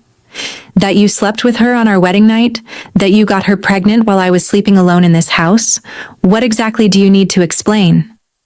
I don't remember that night. I was drunk, but I didn't think. You didn't think. She turned to face him, her dark eyes blazing. Of course you didn't. Why would you? I'm just the contract wife, the business arrangement. She's the one you actually care about. That's not... Don't. She held up a hand. Don't lie to me. I've seen how she looks at you. How you two have history. I was stupid enough to think maybe we could have something real. But this? She gestured vaguely. This is what reality looks like. I didn't know, TJ said, and his voice cracked slightly. I swear to you, I didn't know. It doesn't matter if you knew. You still did it. On the night you married me, you went to her. The words hung between them, sharp and devastating. TJ ran a hand through his hair, the controlled architect completely undone. What do you want me to do? I want you to let me leave. Celestine. My name is Mrs. Ryu. Her voice was colder than he'd ever heard it. Or better yet, don't call me anything. This marriage is what it always was. A contract. Nothing more. You handle your pregnant girlfriend. I'll handle my empire. And we'll fulfill our obligations publicly while staying out of each other's way. She zipped the suitcase with finality. I'm going to London, for as long as I need. Don't follow me, don't call me, don't pretend any of this meant something. TJ looked like she'd shot him. It did mean something. The past few weeks were a mistake. She moved past him toward the door, her perfume trailing behind her. One I won't make again. Celestine, please. She paused in the doorway, didn't look back. Take care of her. Take care of your baby. That's where your responsibility lies now. Then she was gone, her heels clicking down the hallway like a death march. TJ stood in the empty bedroom, surrounded by her absence, and felt something in his chest crack open. He'd finally let someone past his walls. Finally started to care. Finally thought maybe he could have something more than a life of cold transactions and colder beds. And in one morning, it had all turned to ash.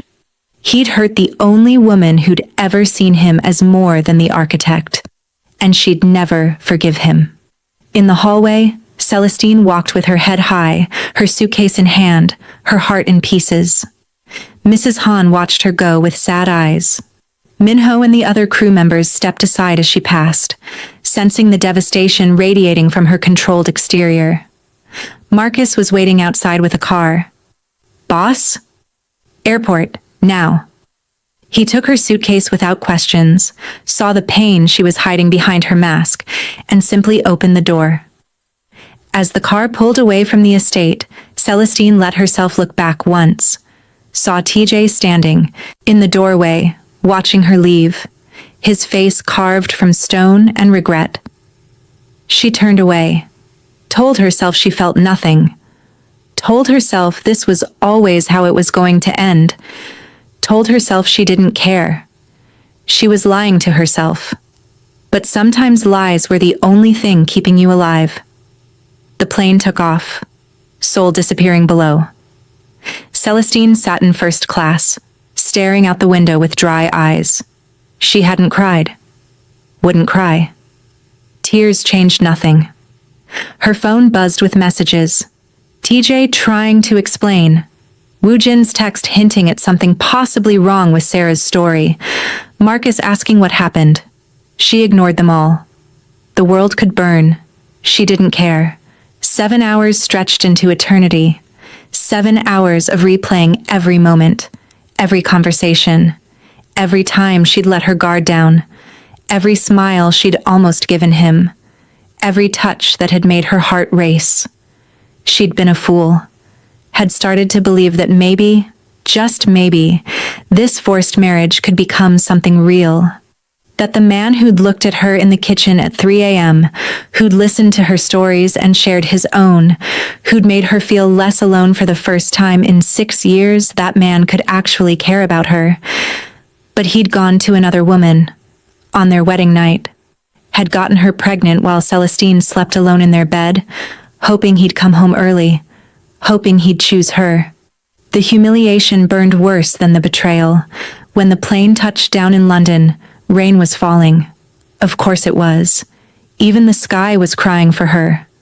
Marcus had a car waiting, drove her to the penthouse in silence. The city lights blurred past the windows, familiar and foreign at the same time. She'd been gone less than a month. It felt like a lifetime. "Boss," Marcus said quietly as they pulled up to her building. "What happened?" "What always happens to women who trust men," Celestine said, her voice empty. "We get reminded why we shouldn't." She walked into her penthouse, the space she'd left as a reluctant bride returning as something else entirely. Colder, harder, more alone than she'd ever been. The walls she'd spent 6 years building, the ones TJ had started to crack, slammed back into place. Higher, stronger, impenetrable. Never again. Never again would she let anyone close enough to hurt her. Not TJ, not anyone. She stood at the window overlooking London, her city, her empire, her life, and made a promise to herself. This marriage would continue, because she had no choice, because her empire depended on it, because Zakarov was still out there, still hunting them both. But it would be exactly what TJ had said in Hong Kong. A contract. A business arrangement. Nothing more. She'd fulfill her obligations. Maintain the public facade. Play the devoted wife when cameras were watching. But her heart? That was locked away now. Buried so deep that even she couldn't find it anymore. TJ had wanted a cold, professional partnership. Now he'd get exactly that, and nothing more. Not her laughter. Not her trust. Not the softness she'd been stupid enough to show him. Just business. The phone rang, TJ's name flashing on the screen. She watched it ring until it went to voicemail. Then ring again. And again. She turned off her phone. Somewhere in Seoul, TJ stood in his study, staring at Sarah's photos, trying to remember a night that had apparently changed everything. The images were there. The evidence undeniable. But his memory was blank. A black hole where that night should be. Woo Jin stood in the corner, watching his brother with an expression no one could read. Sarah had left after dropping her bomb, saying she needed time to process, that she'd be in touch about arrangements. "Hyung," Woo Jin said quietly. "Something about this doesn't... Don't." TJ's voice was raw. "Just don't." He'd lost her. The woman he'd started to care about, maybe even more than care about, was gone, and it was his fault. Even if he couldn't remember, the evidence was right there in his hands. He'd betrayed her on their wedding night, had destroyed the fragile thing they'd been building before it even had a chance to grow. The architect, who'd built an empire through perfect strategy and control, had made the worst mistake of his life, and he had no idea how to fix it. Back in London, Celestine finally moved from the window, walked to her bedroom, unpacked with mechanical precision, hung up clothes, put away jewelry, removed her wedding ring and placed it in a drawer. She caught sight of herself in the mirror. Still beautiful, still elegant, still the Duchess. But her eyes were different, colder, emptier. Dead in a way they hadn't been even when her parents died, even when her brother abandoned her. Because this hurt worse. This cut deeper. She'd let herself hope, had let herself believe, had let herself fall. And the landing had shattered something inside her that might never heal. Tomorrow she'd call Marcus, rebuild her walls, dive back into work. Remind London why they called her the Duchess. Remind herself why she didn't need anyone, why love was a weakness she couldn't afford. But tonight, alone in her penthouse with rain falling outside and her heart in pieces inside, Celestine Cross finally let herself break. She slid down the wall, her expensive suit wrinkling, her perfect composure cracking, and for the first time in 6 years, she cried. Cried for the girl who'd lost her parents, for the sister who'd been abandoned by her brother, for the woman who'd been betrayed by a husband she'd started to love. Cried until there were no tears left, until the pain crystallized into something cold and hard and unbreakable. Then she stood up, washed her face, fixed her appearance, put the mask back on. The Duchess was back, stronger than before, colder than before, more dangerous than before. And the world would remember why crossing her was a mistake. The first week back in London, Celestine threw herself into work like a woman possessed. She was in the office by 6 a.m., didn't leave until midnight. Meetings back to back, strategic planning, territory expansions, everything that required her complete focus and left no room for thinking about Seoul or the man she'd left behind. Marcus watched her with growing concern. He'd worked for her father, had known her since she was a child, and he'd never seen her like this. Cold, yes. The Duchess had always been controlled and calculating, but this was different. This was frozen solid. Like something inside her had died and left behind a perfect ice sculpture. "Boss, you need to rest," he said on day 5 when he found her still at her desk at 2 a.m., reviewing shipping manifests. "I'm fine. You're not sleeping, you're barely eating. This isn't sustainable." She looked up at him, her dark eyes empty. "What would you have me do, Marcus? Fall apart? Cry? Show weakness? You know better than that. I'd have you be human. Being human is what got me hurt." She went back to her papers. "I won't make that mistake again." Marcus left her alone because he understood. Sometimes the only way to survive pain was to become something that couldn't feel it anymore. The calls from Seoul continued. TJ called every day, sometimes multiple times. She never answered, deleted his voicemails without listening, blocked his number, then he'd call from different numbers. Persistent, desperate. She didn't care. Woojin texted her. "Mrs. Ryu, please. Let Hyung explain." She deleted it. Elder Kim sent a formal message through her attorney. The marriage contract still stood. She was required to maintain public appearances with her husband or risk both empires. Fine. She'd fulfill her contractual obligations. Nothing more. On day 8, TJ showed up in London. Celestine was in a meeting with her crew, discussing expansion into new territory, when Marcus interrupted. "Boss, you have a visitor." "I'm busy." "It's your husband." The room went silent. Everyone knew about the scandal, knew she'd returned from Seoul alone, knew something had broken between the newlyweds. Celestine's face remained perfectly calm. "Tell him I'm unavailable. He's not leaving. Says he'll wait as long as it takes." She wanted to have him thrown out, wanted to call security and watch him be escorted from her building. But that would cause a scene. Would show weakness. Would prove he could get under her skin. "Fine. Give me 10 minutes to finish this meeting, then show him to conference room B." Not her office. She wouldn't let him into her personal space. A neutral room. Like the one in Hong Kong where they'd first met as enemies. Full circle. The meeting wrapped quickly. Her crew filed out, shooting curious glances at their boss. Celestine took 5 minutes to compose herself. Fixed her hair. Checked her makeup. Smoothed down her burgundy Stella McCartney suit. Every inch. The Duchess. When she walked into conference room B, TJ was standing by the window, his back to the door. He wore a black suit. Looked like he hadn't slept in days. His shoulders were tense, his posture screaming exhaustion and stress. He turned when she entered. Their eyes met. For a moment, neither spoke. The air between them was thick with everything unsaid, everything broken. "Celestine," he said, and his voice was rougher than she'd ever heard it. "Mr. Ryu."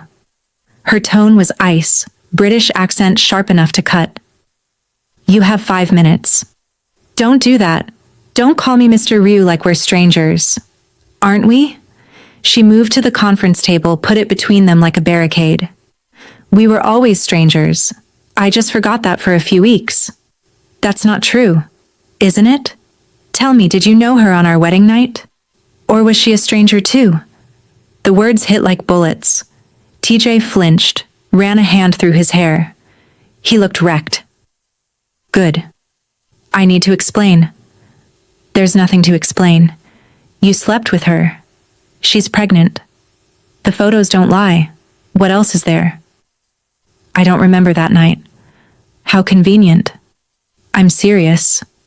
He moved closer to the table. "I was drunk. I remember meeting her at the bar, remember drinking too much because I was stressed about the marriage, about everything. But after that, nothing. I woke up in a hotel room alone with no memory of how I got there. And yet, the evidence suggests otherwise. The photos are very clear." Celestine's voice was deadly calm. "You, her, in bed, intimate. What part of that needs explanation?" "I don't remember it happening." "Does that make it better?" Her control cracked slightly. "Does not remembering somehow erase the fact that you betrayed me before we even had a chance?" "There was no chance." TJ's voice rose in frustration. "You hated me. I hated you. We were enemies forced into a contract. And then we weren't." The words exploded out of her before she could stop them. "Or did you not notice? Did those late-night conversations mean nothing to you? The dinners? The way we actually started to work together? The moment in the garden, when you almost—" She cut herself off. She'd said too much. Revealed too much. TJ stared at her, something raw in his expression. "When I almost what?" "Nothing. It doesn't matter. It matters to me." "Why?" Celestine's laugh was bitter. "Why does it matter? You got what you wanted, a wife to fulfill your contract, a childhood friend to warm your bed, best of both worlds. I don't want Sarah. Then why is she pregnant with your child?" The question hung in the air, unanswerable. TJ slumped into a chair, defeat written across his face. "I don't know.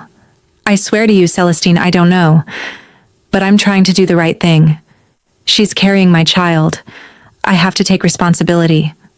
"How noble." Celestine's voice dripped with sarcasm.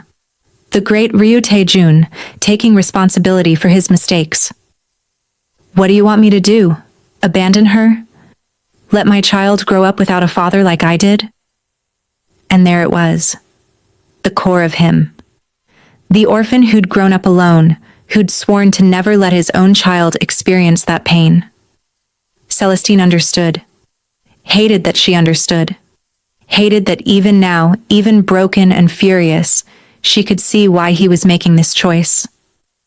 "I don't want you to do anything," she said quietly, "except leave me alone." "I can't do that." "You have to. We're married. The contract. The contract requires public appearances. A united front." "Fine. I'll play my part. But that's all this is now. A performance. Don't expect anything more from me." TJ stood, moved around the table toward her. She stepped back, maintaining distance. "Don't," she warned. "Celestine, please. I know I hurt you. I know this is a mess. But we were building something. You felt it too. I know you did." "I felt nothing."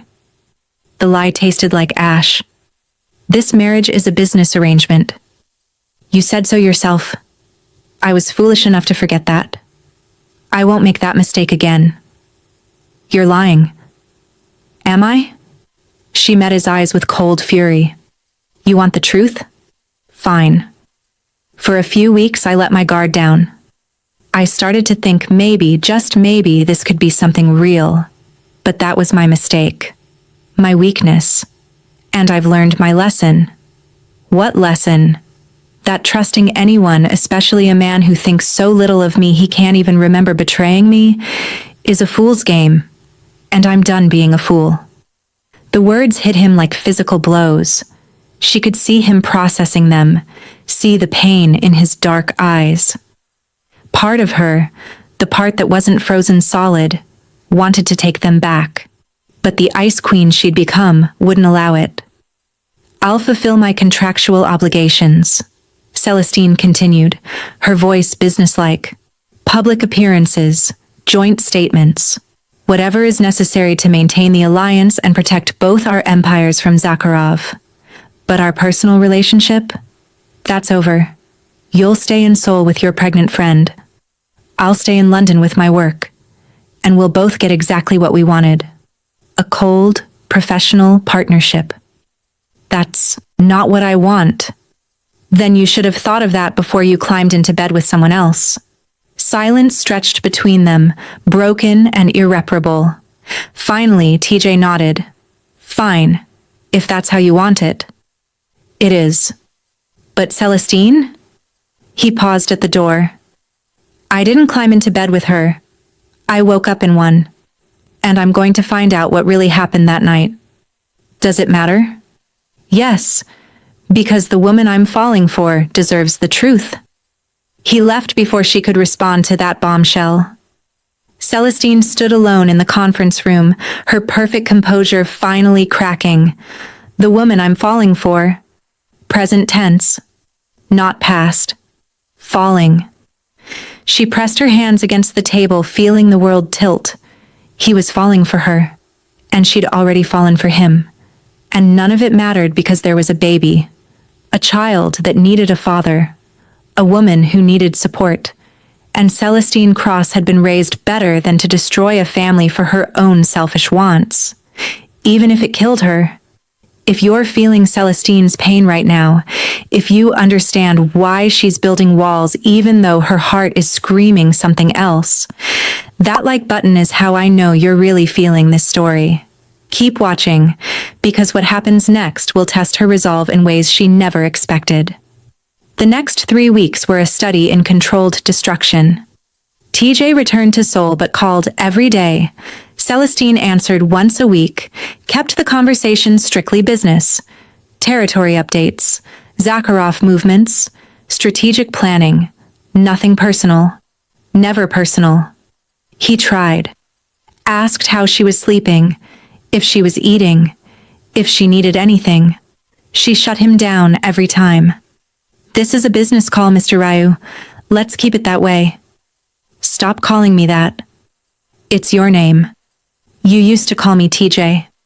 That was a mistake, like everything else.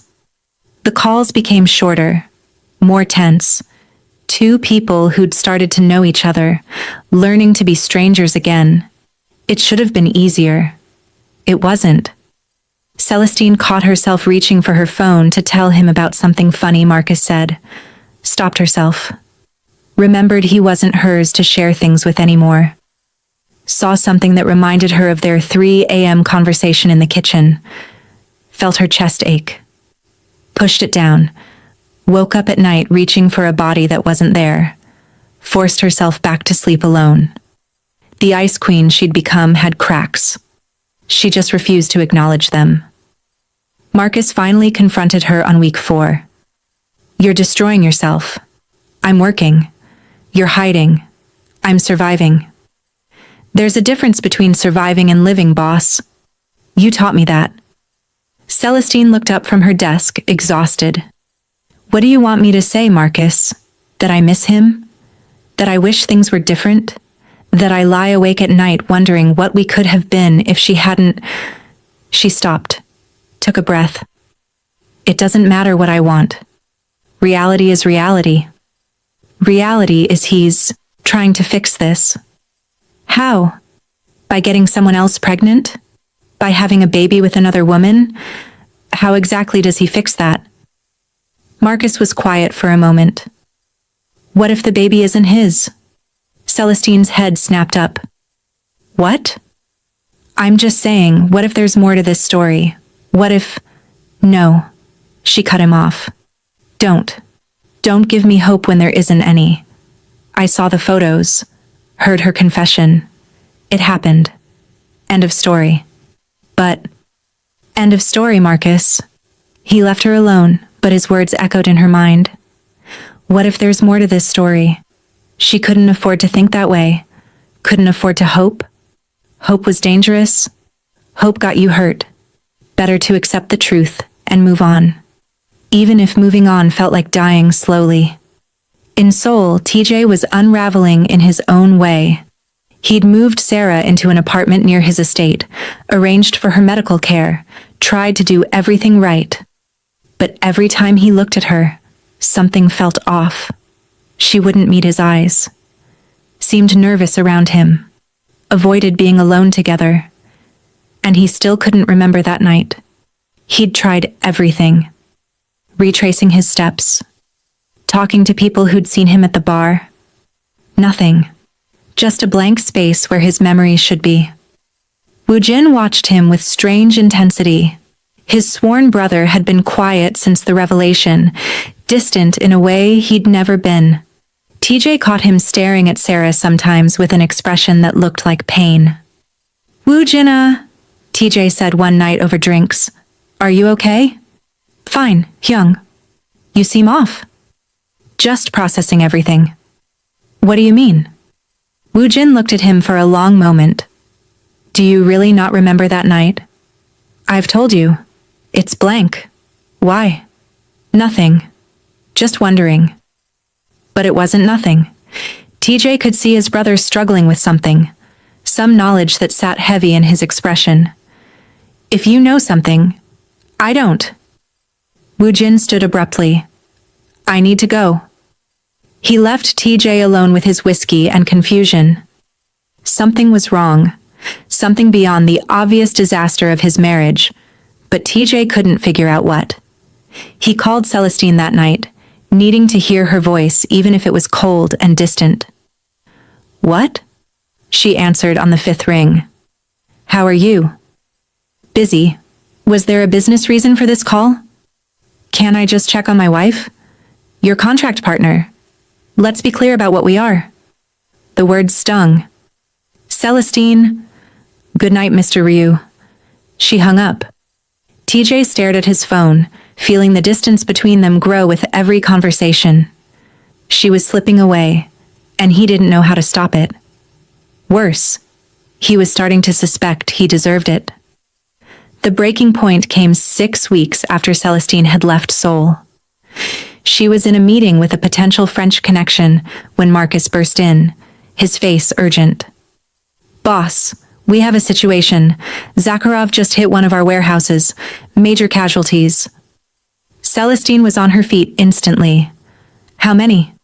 7 dead, dozen injured. He's escalating. Get everyone into the secure location.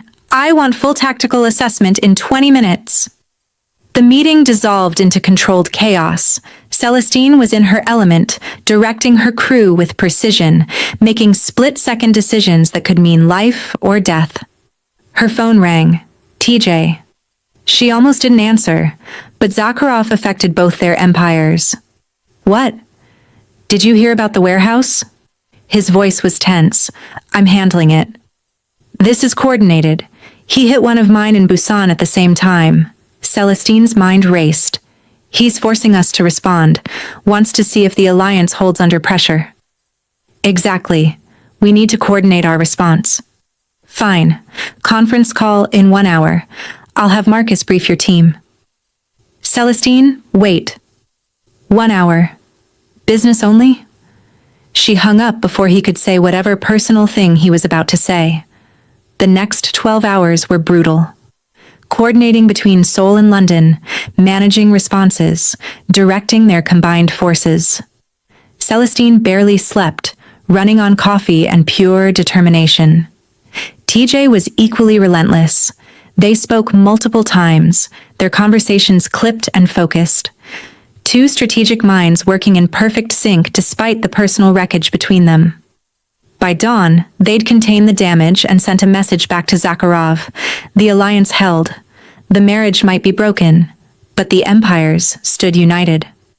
"Good work," TJ said on their final call, his voice exhausted. "You too." Silence stretched. Then, "I miss you." The words hit like a punch.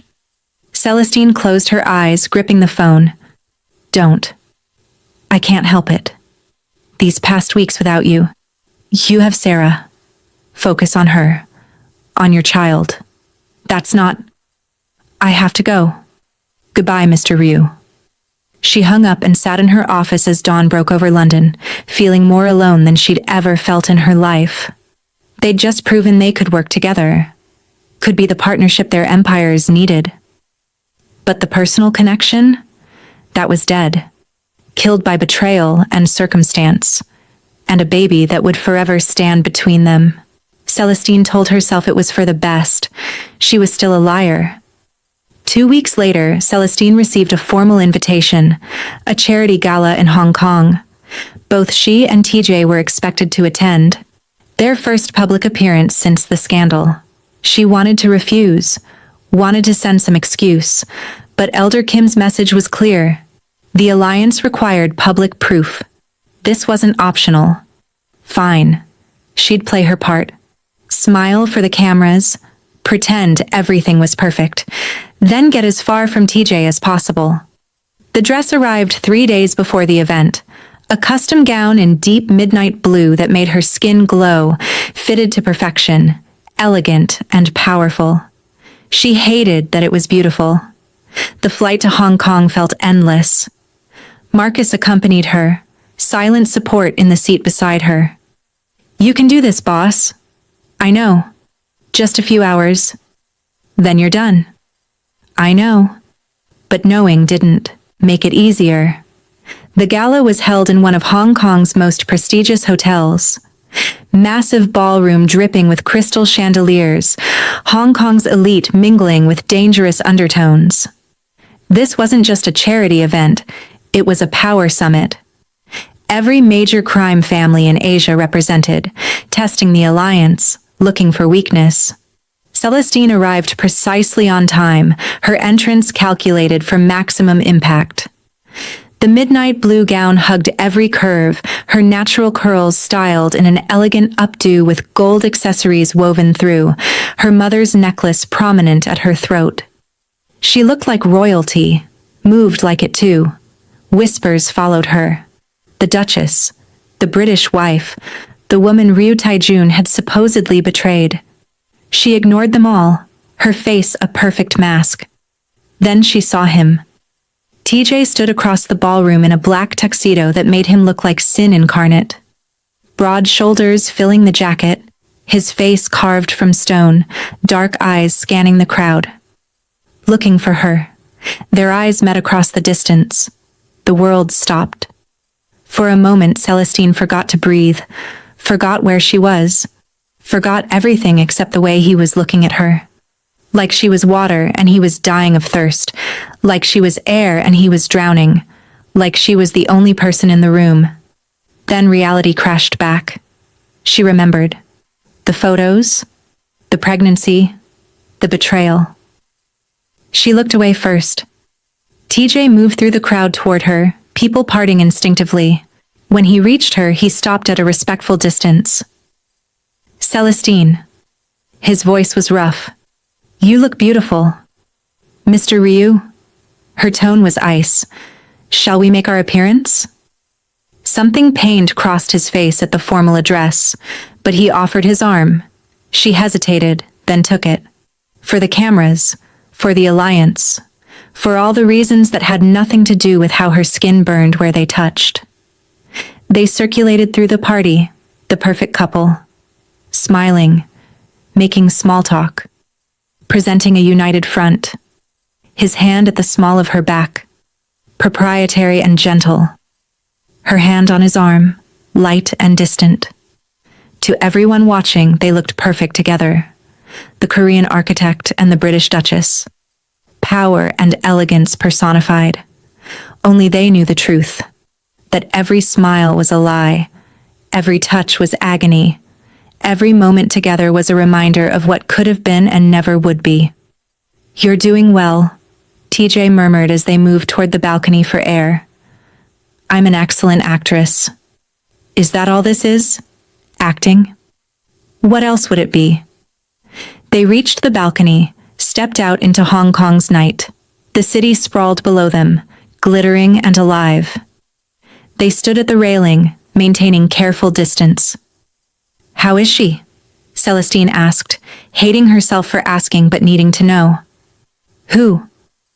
Sarah, the mother of your child. How is she? TJ's jaw clenched. She's fine. Morning sickness is bad, but the doctors say everything is progressing normally. Good. The word tasted like poison. Celestine, don't, please. We're doing so well pretending. Don't ruin it by getting real.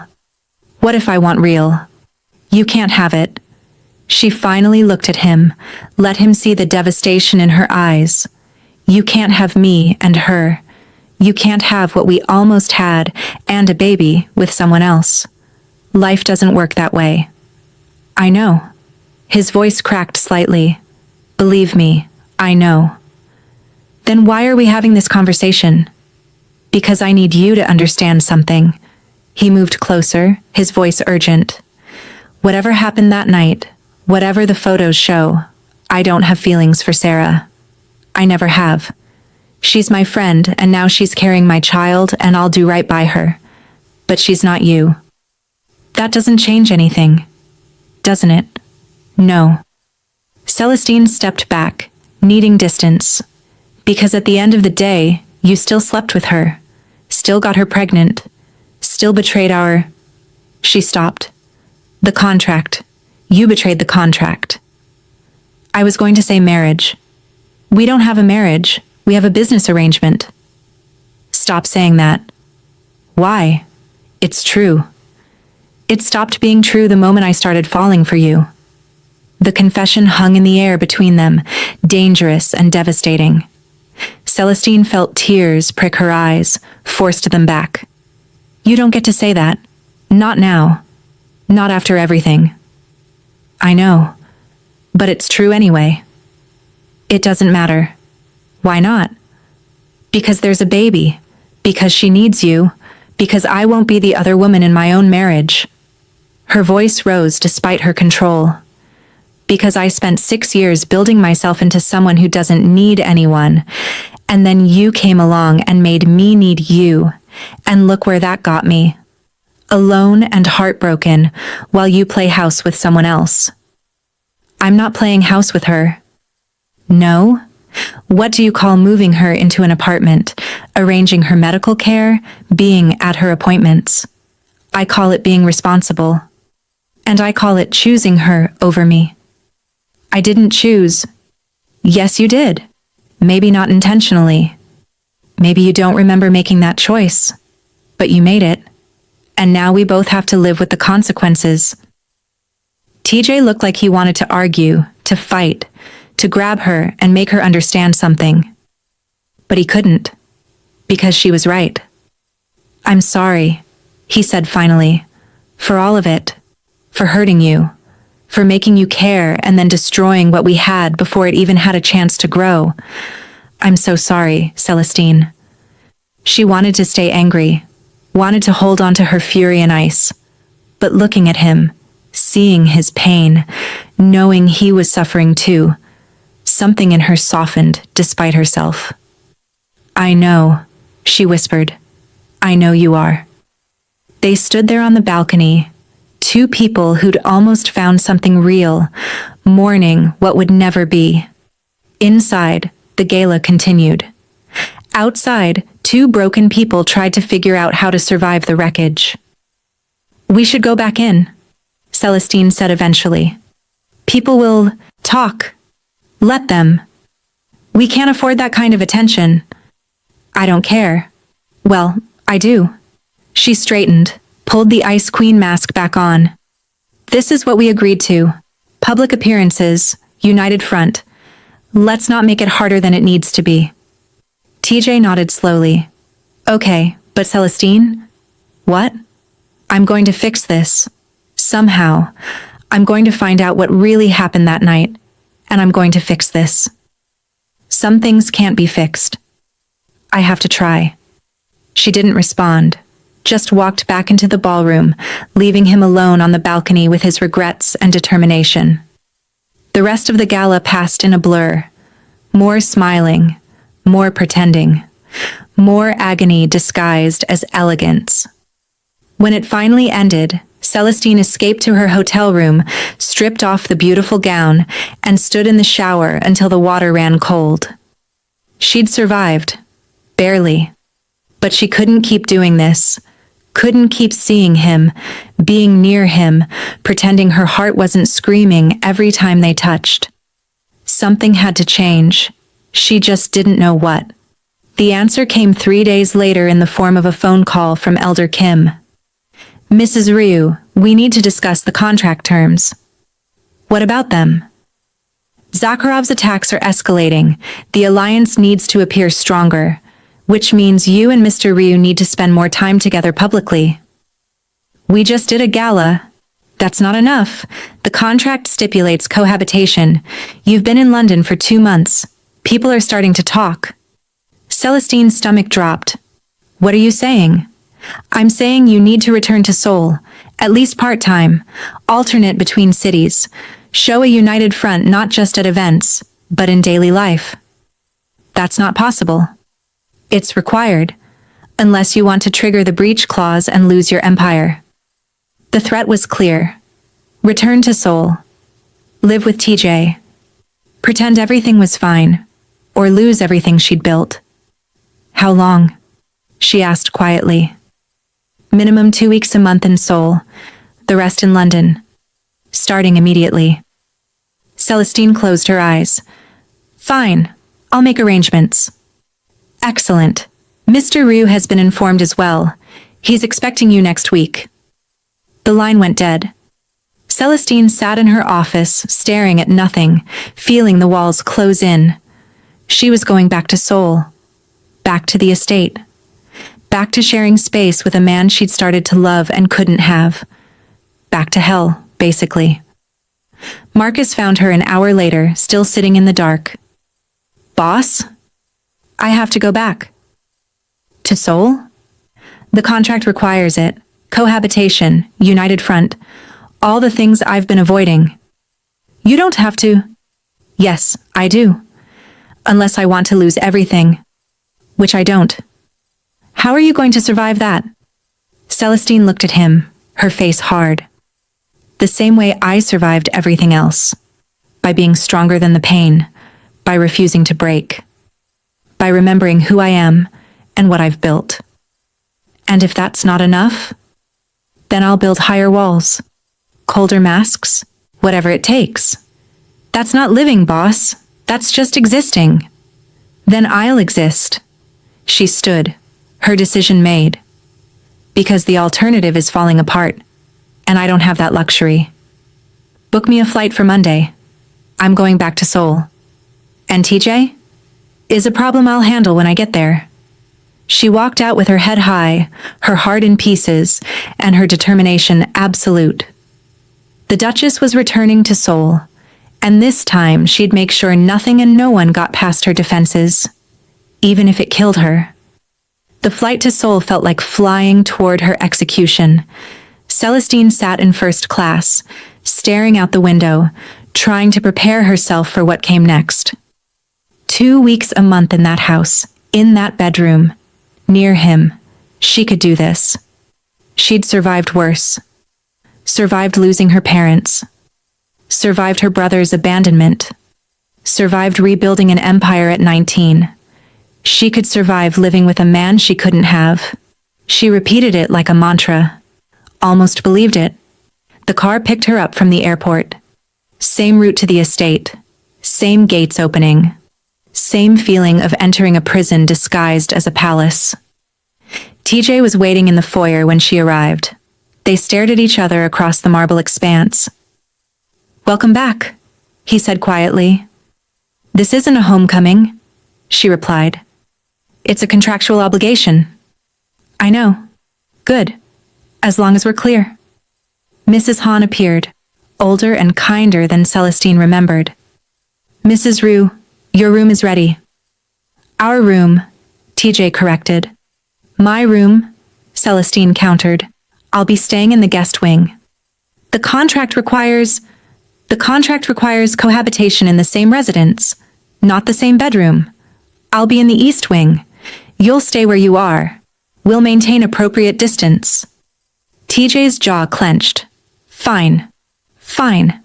She followed Mrs. Han to her new quarters, a beautiful suite as far from the master bedroom as possible. Once alone, she unpacked with mechanical precision, each item a piece of armor against feeling anything. This was her life now. 2 weeks a month in Seoul. 2 weeks pretending. 2 weeks dying slowly while maintaining perfect composure. She could do this. She had to, because the alternative was admitting defeat. And Celestine Cross had never been defeated by anything, not even heartbreak. The first 3 days back in Seoul were a masterclass in avoidance. Celestine kept to her wing of the estate. TJ stayed in his.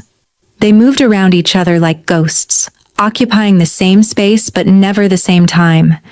She'd hear him leave in the morning. He'd return after she'd retreated to her room. They existed in parallel universes that occasionally intersected but never collided. It should have been easier this way. It wasn't. Because avoiding someone means you're hyper-aware of them. Celestine found herself listening for his footsteps, tracking his movements through the house without meaning to. Caught herself wondering what he was doing, if he was sleeping, if he thought about her. She hated it. Hated how much space he took up in her mind when she'd promised herself she wouldn't care anymore. On day 4, they had their first unavoidable encounter. A video conference with their respective crews, coordinating strategy against Zakarov's continued attacks. They sat at opposite ends of the conference table in TJ's office, professional and distant, discussing territories and tactics like they were strangers. The Busan route needs reinforcement, TJ said, his voice all business. Agreed. I can redirect 3 of my European contacts to provide additional coverage, Celestine responded, equally professional. Their eyes never met. They spoke to the screens, to their teams, to everyone except each other. Marcus noticed. Woo Jin noticed. Everyone noticed the careful distance, the studied avoidance, the way 2 people who'd once started to fit together now couldn't even look at each other. When the meeting ended, Celestine stood immediately to leave. Wait, TJ said. She paused, didn't turn around. What? We need to discuss the Tokyo meeting next week. We're both required to attend. Send me the details. I'll review them. Celestine, is there anything else, Mr. Ryu? The formal address hit him like a slap. She heard his sharp intake of breath. No, nothing else. She walked out, her heels clicking against marble, each step taking her further from him and closer to the safety of her isolated wing. But safety was an illusion, because that night, she couldn't sleep. 3am found her in the library, the same place TJ had found her learning Korean, what felt like a lifetime ago. She sat in the leather chair with a book she wasn't reading, just needing to be somewhere that didn't feel like her prison. The door opened. TJ stood there in sweatpants and a t-shirt, his hair messy, his face exhausted. He looked as sleepless as she felt. They stared at each other. I couldn't sleep, he said unnecessarily. Neither could I. This is harder than I thought it would be. What is? Being near you, not being able to talk to you, pretending I don't. He stopped himself. Don't what? She shouldn't have asked. Didn't want to know. Asked anyway. Don't miss you. Don't think about you constantly. Don't wish things were different. Celestine's chest tightened. They're not different. They are what they are. I know. Then why are we having this conversation? Because I'm going insane. TJ moved into the room, keeping distance but closer than they'd been in weeks. Because I can hear you moving around your wing and I want to go to you. Because I catch your perfume in the hallways and it makes me remember every conversation we had, every almost moment.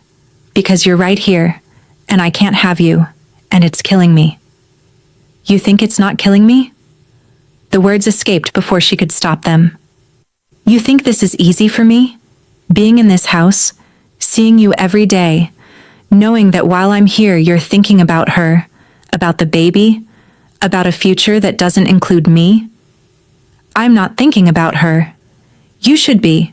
She's pregnant with your child. I know. TJ ran his hands through his hair in frustration.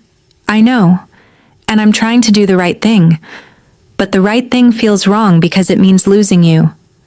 You never had me. Didn't I? His dark eyes locked on hers. Those weeks before Sarah's announcement, you're going to tell me those meant nothing? The dinners, the conversations, the way we started to fit together? You're going to stand there and lie to my face and say you felt nothing? Celestine wanted to lie, wanted to protect herself with ice and distance, but she was tired. So tired of pretending. What I felt doesn't matter, she said quietly. Because what I feel now is betrayed. Hurt. Stupid for letting my guard down. You're not stupid. I was. I knew better. Knew this was a contract, nothing more. But I let myself hope. Her voice cracked slightly. I let myself imagine what it would be like if this were real. If you chose me. If we could have something beyond alliances and obligations. I do choose you. No, you don't. You can't. Because choosing me means abandoning your child, and you would never do that. You're not that man. The truth of it hung between them. TJ's face showed the agony of being torn between two impossible choices. So what do? He asked helplessly. We survive. We fulfill our obligations. We protect our empires. And we accept that sometimes life doesn't give us what we want. That's not enough. It has to be. Celestine stood, needing to escape before she broke completely. But as she moved past him toward the door, TJ caught her wrist. Gentle. Not restraining, just connecting. The touch sent electricity through her entire body. Let me go, she whispered. I don't know how. They stood there, his hand on her wrist, her resolve crumbling, both of them on the edge of something dangerous. Then Celestine pulled away. You have to. Because I can't keep doing this. Can't keep having these conversations that lead nowhere. Can't keep hurting every time you look at me like that. Like what? Like you love me. The confession hung in the air, devastating and true. TJ's expression confirmed everything. What if I do? Then you have terrible timing. Her laugh was bitter. Because loving me doesn't change anything. There's still a baby. Still Sarah. Still a situation that has no good solution. There has to be a way. There isn't. Sometimes love isn't enough. Sometimes the world won't let you have what you want no matter how much you want it. She walked out before he could respond. Before she could see his face crumble. Before she could do something stupid like stay. Back in her room, Celestine finally let herself cry. Silent tears that soaked her pillow. Grief for something that never got to exist. Rage at a universe that would let her fall for someone she couldn't have. By morning, her eyes were red, but her mask was back in place. The Duchess, untouchable and unbreakable. Even if inside, she was shattering into a million pieces. The next week was worse, because now they'd acknowledged the truth. Now they both knew what the other felt. And that knowledge made every accidental encounter agony. Passing each other in hallways became an exercise in controlled breathing. Celestine would press herself against the wall, TJ would nod stiffly, and they'd continue in opposite directions like magnets forced apart. Meals became impossible. Mrs. Han would set the table for both of them, but Celestine started eating in her room. Couldn't sit across from him, watching him try not to look at her.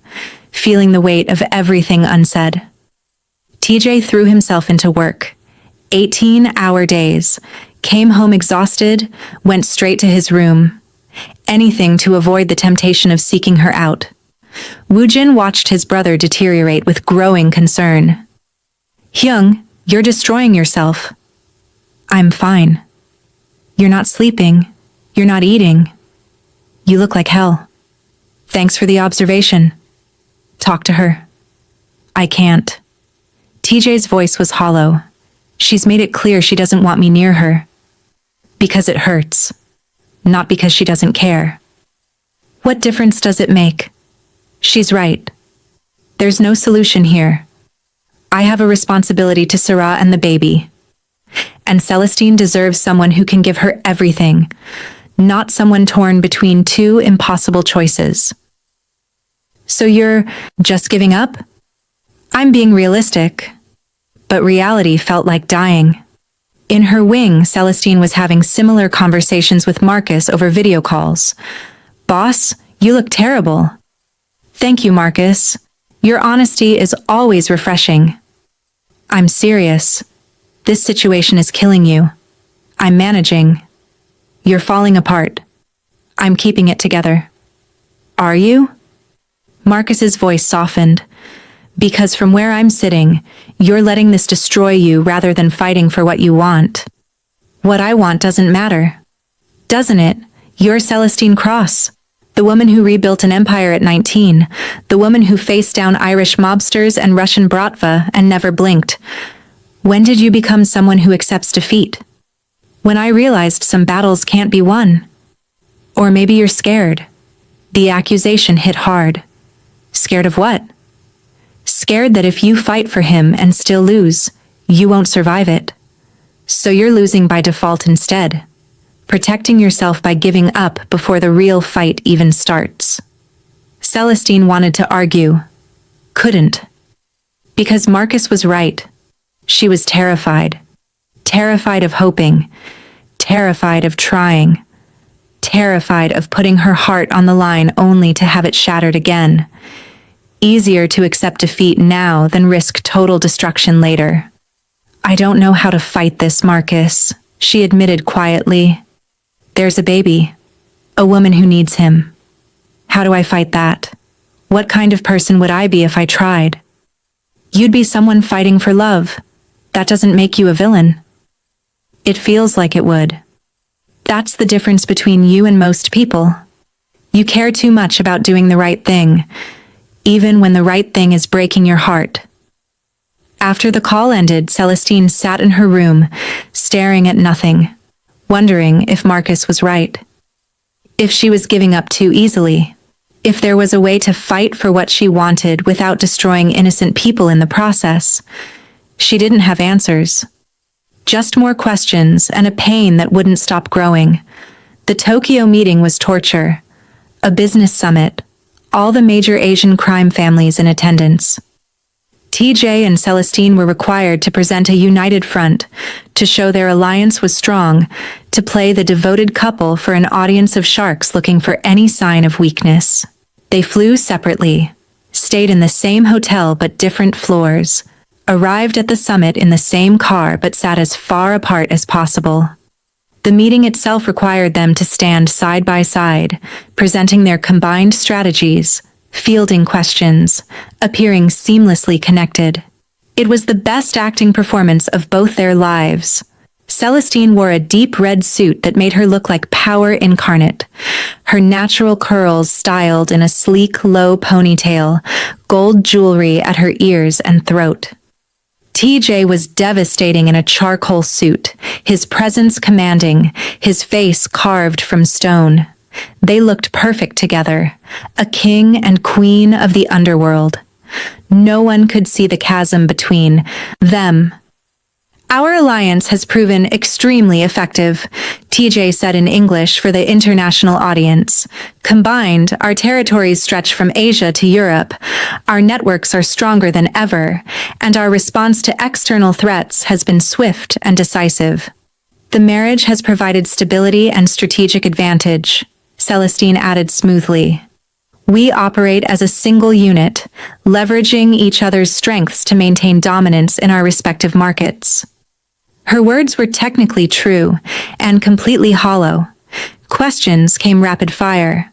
About territories, about Zakarov, about their plans for expansion. They answered in perfect sync, finishing each other's thoughts, presenting a partnership so seamless it looked natural. Only they knew it was all smoke and mirrors. During a break, they stood side by side accepting congratulations, TJ's hand at the small of her back, Celestine's hand resting lightly on his arm. The picture of marital unity. His touch burned through her clothes. She wanted to lean into it and run away from it in equal measure. "You're doing great," he murmured so only she could hear. "So are you. This is harder than facing Zakarov's men. At least with them, you know where you stand." A muscle in his jaw ticked. "Celestine? Smile. Someone's taking photos." He smiled. She smiled. They looked madly in love. They were dying inside. The summit dinner was even worse. A formal affair, everyone dressed to kill, literal and figurative. TJ and Celestine were seated at the head table as guests of honor, which meant sitting next to each other for 3 hours. His shoulder brushed hers. Their hands accidentally touched, reaching for water. Every point of contact was agony and electricity combined. Celestine made small talk with the Japanese Oyabun on her left, laughed at appropriate moments, played her role perfectly. But she was hyper-aware of TJ beside her, of the way he shifted in his seat, of the tension radiating from his body. Halfway through dinner, his phone buzzed. He checked it discreetly. His face went carefully blank. "Excuse me," he said quietly to the table. "I need to take this." He stood and walked out. Celestine knew. Somehow she knew it was Sarah. Could see it in the way his shoulders had tensed, in the deliberate neutrality of his expression. She continued eating, continued smiling, continued pretending her heart wasn't cracking further. He returned 10 minutes later, his face tired. "Everything okay?" she asked, because not asking would be suspicious.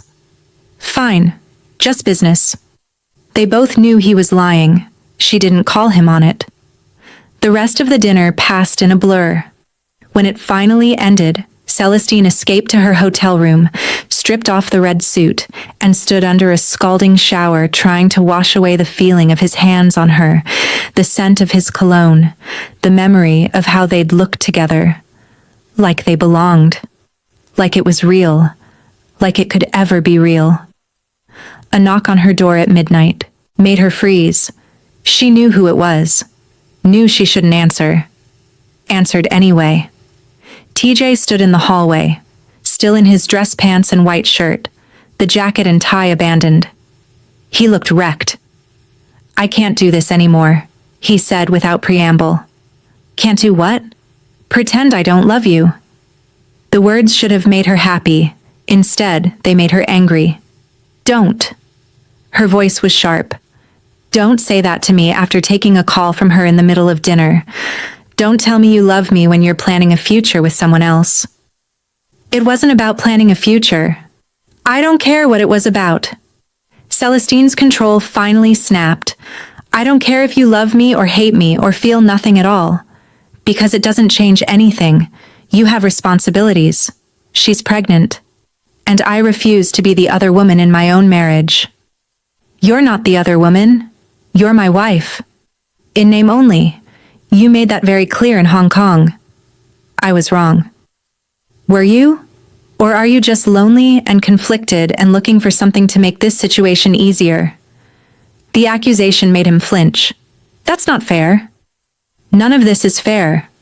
Her voice rose despite her best efforts. "It's not fair that I fell for you. It's not fair that you feel something for me too. It's not fair that there's a baby that deserves a father and a woman who needs support. Nothing about this situation is fair to anyone. Then what do we do? I already told you. We survive. We endure. We stop having these conversations that make everything worse. I don't want to just survive. Then you want too much. TJ stepped closer, close enough that she could feel the heat of his body, could see the pain and frustration and desperate longing in his dark eyes. Do I? Do I want too much when I ask to be with the woman I love? When I want to fix the mess I made? When I refuse to accept that we're supposed to just give up? Yes, Celestine said, even as everything in her screamed to close the distance. Because the woman you love isn't the only person who matters here. There's a baby. An innocent child who didn't ask for any of this. And that child deserves a father who's present, who's committed, who isn't torn between two worlds. I can be that father and still love you. Can you? Can you really give both of us what we need? Or will someone always come second? The question had no good answer. They both knew it. TJ reached up, his hand hovering near her face, not quite touching. I don't know how to choose. Then don't. Celestine stepped back, putting necessary distance between them. Focus on being a father. Focus on supporting Sarah. Focus on the responsibilities you have, and let me go. I can't. You have to. Celestine, please. Her voice broke.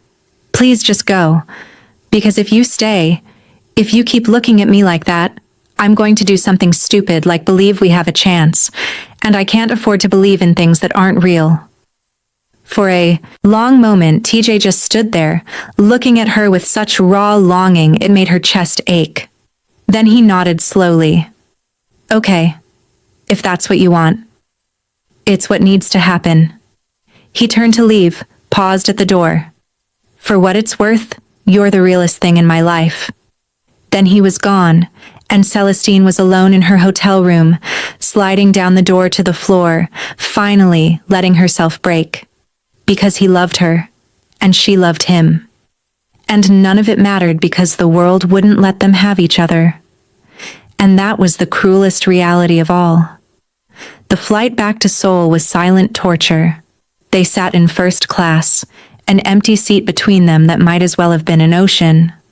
Neither spoke, neither looked at each other, just existed in painful proximity. When they arrived at the estate, Celestine went straight to her wing, stayed there for 2 days, only emerging when absolutely necessary. TJ respected her boundaries, kept his distance, gave her the space she'd demanded. It should have been easier. It wasn't. Because avoidance wasn't working anymore. Now they'd admitted too much. Now the truth was out there, impossible to ignore. They loved each other. And it changed nothing. The breaking point came on day 7 of her 2-week Seoul stay. Celestine was in the garden seeking fresh air when she heard voices. TJ and Sarah talking near the main house. She should have left. Should have retreated before they saw her. She stayed, hidden by hedges, hating herself for eavesdropping but unable to make herself leave. How are you feeling? TJ's voice, gentle and concerned. Better. The morning sickness is finally easing. Sarah's voice, soft and sweet. That's good. The doctor said everything looks normal? Yes. Perfect, actually. The baby is healthy and growing right on schedule. Silence, then. TJ, I know this isn't ideal. I know you married her for business. But maybe... Sarah's voice turned hopeful. Maybe we could make this work? As a family? I know you don't love me, but we have history. We're friends. And with the baby... Sarah. TJ's voice was kind but firm. I'll be there for the baby. I'll support you through the pregnancy and after. But I can't give you what you're asking for. Because of her. Not a question. An accusation. Because of a lot of things. You love her. TJ didn't answer. Didn't need to. She doesn't even live here, Sarah pressed. She's in London most of the time. She clearly doesn't want this marriage. But I do. I want you. I want us to be a family. I'm sorry. I can't give you that. Why not? Because of some contract wife who can't even stand to be near you? The words hit like bullets. Celestine pressed a hand to her mouth, fighting the urge to reveal herself, to defend their complicated situation, to scream that it wasn't that simple. "Don't talk about her like that," TJ said, his voice hard. "You don't know anything about our situation. I know she left you. I know she's been living in London, avoiding you, treating this marriage like the business arrangement it is. I know I'm the one who's here, the one carrying your child, the one who's loved you for years. And I've told you, I care about you as a friend, nothing more. That could change, if you gave us a chance. It won't change. I'm sorry, Sarah, but I don't have those feelings for you." Celestine heard Sarah start crying, heard TJ comforting her, his voice gentle but distant, heard everything she needed to hear. He didn't love Sarah, but he was trapped by circumstance and honor, and Celestine was trapped watching it happen. She slipped away before they could discover her, returned to her wing, her mind racing. TJ had defended her, had been clear about his feelings, but it didn't change the fundamental problem. There was still a baby, still responsibilities, still an impossible situation with no good solution. That evening, Celestine made a decision. She found TJ in his office, working late as usual. "We need to talk," she said from the doorway. He looked up, surprise and wariness crossing his face. "Okay." She closed the door behind her, sat across from his desk, took a breath. "I overheard you and Sarah today, in the garden." His face went carefully blank. "How much did you hear?" "Enough." "Celestine, let me finish." She held up a hand. "I heard you tell her you don't have feelings for her. Heard you defend me, and I need you to understand something." "What?" "I believe you. I believe you don't love her. I believe you're as trapped as I am. I believe this whole situation is hell for both of us." Hope flickered in his eyes. Then, "But it doesn't change anything," she continued, crushing that hope. "Because believing you and being with you are two different things. You still have a child coming. You still have responsibilities. And I still can't be the woman who makes you choose between your child and me. You're not making me choose. Yes, I am. By existing, by loving you, by wanting you. I'm making you choose every single day. And that's not fair to anyone." TJ stood, moved around the desk. "So what are you saying?" "I'm saying we need new boundaries. Clear ones. No more late-night conversations. No more almost moments. No more confessing things that make this harder. You want to go back to being strangers. I want to survive this without completely destroying ourselves." He was close now, close enough to touch. His dark eyes searched her face desperately. "What if I don't want to survive? What if I want to live? Then you have to figure out how to do that without me." "I don't know if I can."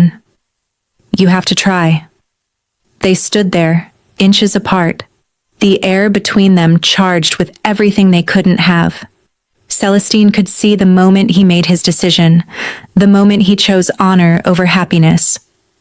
"Okay," he said quietly. "If that's what you need." "It is." "Then I'll respect that." He stepped back, creating distance. Something in both. Their faces looked like grief. "Thank you," Celestine whispered. "For what?" "For letting me go." "I'm not letting you go, I'm just waiting." "For what?" "For you to realize we're worth fighting for." The words hung between them as Celestine turned and walked out, leaving TJ alone in his office with his regrets and stubborn hope. She'd drawn her line, established her boundaries. Now she just had to figure out how to actually maintain them. The remaining days of her soul's stay passed in careful avoidance. They succeeded mostly. Brief nods in passing, professional exchanges about business. Nothing personal. Nothing that could crack the fragile control they'd both established. On her last day before returning to London, Celestine was packing when Mrs. Hahn knocked on her door. Mrs. Ryu, there's someone here to see you. Who? Your brother. The world tilted. Celestine's hand stilled on the suitcase. What? Ezekiel Cross. He says it's urgent. Celestine's mind raced. Her brother. The one who'd abandoned her 6 years ago. Here. In Seoul. This couldn't be good. She found him in the main sitting room, and seeing him after 6 years of silence was surreal. He looked older, worn, expensive clothes that didn't quite fit right, nervous energy that set her teeth on edge. Celestine. He stood when she entered. You look well. What are you doing here, Ezekiel? Is that any way to greet your brother? You lost the right to family greetings when you abandoned me at 19. He flinched. I know. I'm sorry. You're 6 years too late for sorry. I need your help. Of course. Of course he needed something. With what? I'm in trouble. Financial trouble. I owe money to some very dangerous people. And this is my problem? How? You're my sister. Family helps family. The audacity. Celestine laughed, cold and sharp. You're unbelievable. You disappear for 6 years. Don't call. Don't check if I'm alive or dead. Leave me alone to rebuild an empire by myself. And now you show up asking for help? I made mistakes. You made choices. And now you want me to bail you out of the consequences. Celestine, please. If I don't pay what I owe by next week, they'll kill me. She should feel something. Compassion. Fear for him. The remnants of familial love. She felt nothing but cold contempt. How much? 8 million pounds. 8 million. She repeated it flatly. And you expect me to just hand that over? I know it's a lot. It's not about the amount. I could pay that and not notice. It's about what you're asking. You want me to save you from consequences you brought on yourself? I'm your brother. No, you are my brother. The day you walked away, you gave up that title. TJ appeared in the doorway, drawn by the raised voices. His eyes took in the situation immediately. Is there a problem? He asked, his presence radiating controlled danger. Ezekiel looked between them. This is between family. Anything that concerns my wife concerns me. Celestine felt warmth at his instinctive protection, pushed it down. This is Ezekiel, my brother. He needs money. Understanding crossed TJ's face. I see. I just need help, Ezekiel pleaded. Then I'll disappear. You'll never hear from me again. You'll disappear anyway, Celestine said coldly. That's what you do. Run when things get hard. I was grieving. So was I. But I didn't have the luxury of falling apart because if I did, everything would have crumbled. So I pulled myself together, fought off vultures trying to take the empire, proved myself to men who thought I was too young and too female to lead. All while you were God knows where doing God knows what. Her voice rose despite her control. 6 years of anger pouring out. You don't get to show up now and play the family card. You don't get to ask for help when you offered none.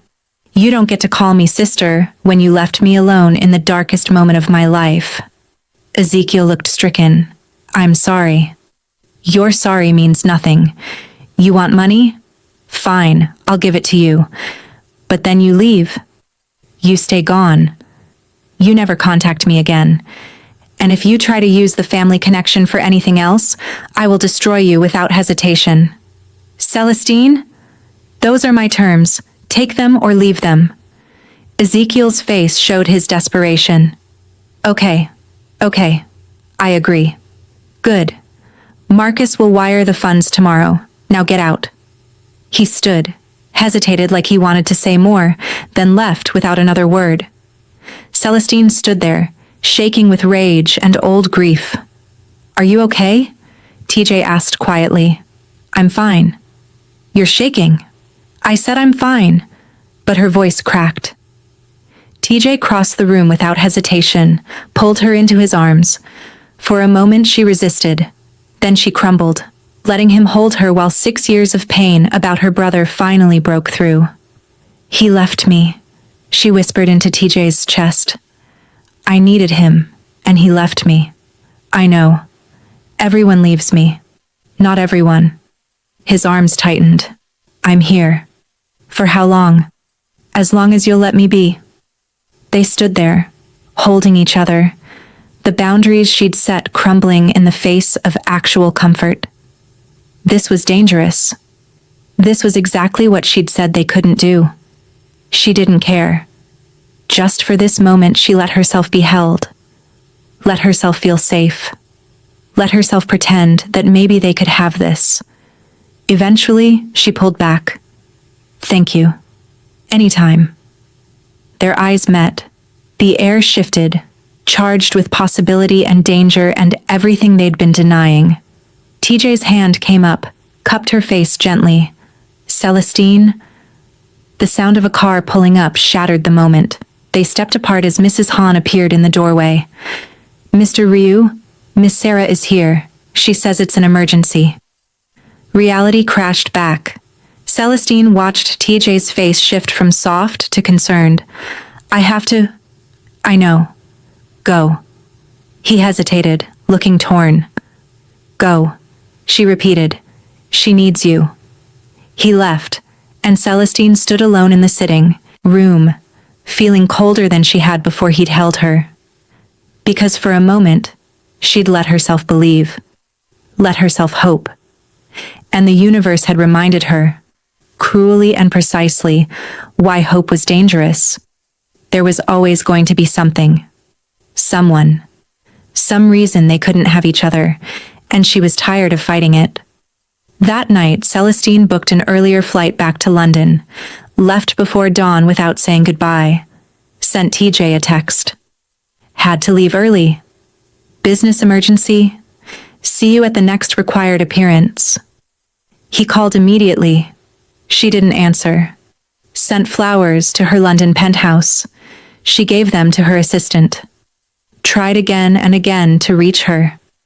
She built her walls higher, thicker, more impenetrable than ever before.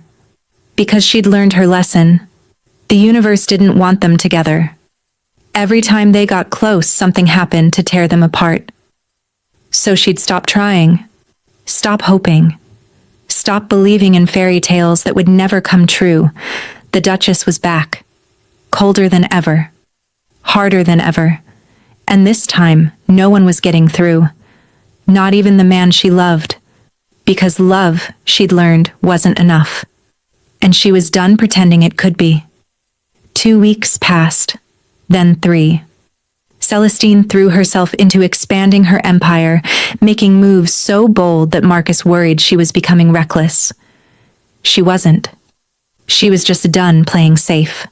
Done holding back. Done being the woman who waited for permission to take what she wanted. If she couldn't have TJ, she'd have everything else. Power, territory, respect, fear. She'd become the legend her father had always wanted her to be. Even if it meant becoming someone she barely recognized. Reports came from Seoul. TJ was equally unhinged, making aggressive moves against Zakarov, taking risks that made Woojin nervous. They were both spiraling in opposite directions. 2 people trying to outrun pain by becoming something more dangerous than human. The collision was inevitable. It came in the form of a message from Elder Kim. Emergency meeting. Hong Kong. Both required to attend. Zakarov had made his biggest move yet, and it required them to work together one more time. Whether they could survive being in the same room was anyone's guess, but they were about to find out. The flight to Hong Kong felt like flying toward inevitability. Celestine sat in first class, staring at intelligence reports about Zakarov's latest move without really seeing them. In 48 hours, she'd be in the same room as TJ for the first time in 3 weeks.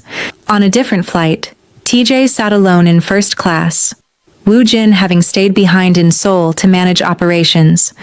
He'd tried to prepare himself for seeing Celestine again, tried to plan what he'd say, how he'd approach her. whether he'd respect the boundaries she'd set or break them completely. He had no answers, just a desperate need to see her face, hear her voice, be in her presence even if she spent the entire time freezing him out. The past 3 weeks without her had been hell. He'd thrown himself into work, trying to outrun the ache in his chest that never went away. Made aggressive moves against Zakarov that Woo Jin had called reckless. He didn't care. Reckless felt better than the careful, controlled destruction of missing someone you couldn't have. Sarah had been calling more frequently, wanting to discuss baby plans, nursery colors, names. Each call felt like another chain wrapping around him, binding him to a future he couldn't want because his heart was somewhere else. With someone else. With a woman who'd made it crystal clear she was done with him. The Hong Kong hotel was neutral ground, luxurious and impersonal. Celestine checked in, went straight to her suite, and stood at the window overlooking the harbor. Somewhere in this city, TJ was doing the same thing, preparing for tomorrow's meeting, probably thinking about her. She pushed the thought away. Her phone rang. Marcus. Just checking in. You settled? Yes. Suite 4012. TJ is on a different floor. Elder Kim made sure of it. Relief and disappointment warred in her chest. Good. The meeting is at 10 a.m. tomorrow. Full security team will be with you. Understood. Boss? Marcus's voice softened. Try to get some sleep. You look exhausted. I'm fine. You keep saying that. Doesn't make it true. After they hung up, Celestine tried to rest. Couldn't. Her mind was racing, her heart pounding, her body tense with anticipation and dread. At midnight, unable to take it anymore, she changed into workout clothes and headed to the hotel gym. Maybe physical exhaustion would give her the sleep her mind refused to grant. The gym was empty at this hour. She went straight to the treadmill, set it to a punishing pace, and ran. Ran until her lungs burned. Ran until her legs ached. Ran until the only thing she could think about was breathing. She didn't hear the door open, didn't realize she wasn't alone until she caught movement in the mirror. TJ stood by the weight machines, frozen, staring at her like she was a ghost.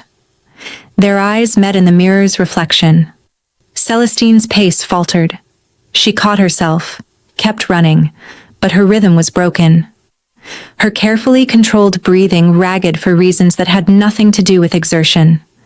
He was here, in the same room. After 3 weeks of absence, he was right there. TJ moved closer, stopped a respectful distance away. Celestine. She didn't respond, kept running, refused to look at him directly. I didn't know you'd be here? In the gym, I mean. Still nothing. Can we talk? She hit the stop button, the treadmill slowing to a halt. Grabbed her towel, wiped her face, finally turned to look at him directly. He looked terrible, thinner. Dark circles under his eyes, the controlled architect cracking at the edges. Good. She hoped she wasn't the only one suffering. There's nothing to talk about, she said, her British accent crisp. I'll see you at the meeting tomorrow. She moved to leave. He stepped into her path. Please. 5 minutes. No. Celestine? I said no. Her voice was ice. We had this conversation in Seoul, multiple times. I set and reset boundaries. You agreed to respect them. Yet you keep breaking them every time. This is all becoming very exhausting. That was before I went 3 weeks without hearing your voice. Then you should have appreciated it more when you had access. The words were cruel. She meant them to be. TJ flinched but didn't move. I miss you. That's not my problem. Are you sure? Because you look as miserable as I feel? I look tired. There's a difference. Is there? He moved slightly closer. You have circles under your eyes. You've lost weight. Marcus told Woojin you're working yourself to death. You're running at midnight in a hotel gym because you can't sleep. Tell me that's not because of this. Because of us. I've said it before and I'll say it again. There is no us, TJ. There could be. No, there couldn't. We've been over this. Then why are we both dying slowly? The question hit too close to home. Celestine felt her control waver, forced it back into place. Because life is hard and we made difficult choices and now we live with them. That's what adults do. Adults also fight for what they want. I don't want you. The lie hung between them, obvious and painful. TJ's expression shifted to something that looked like anger. Please don't do that.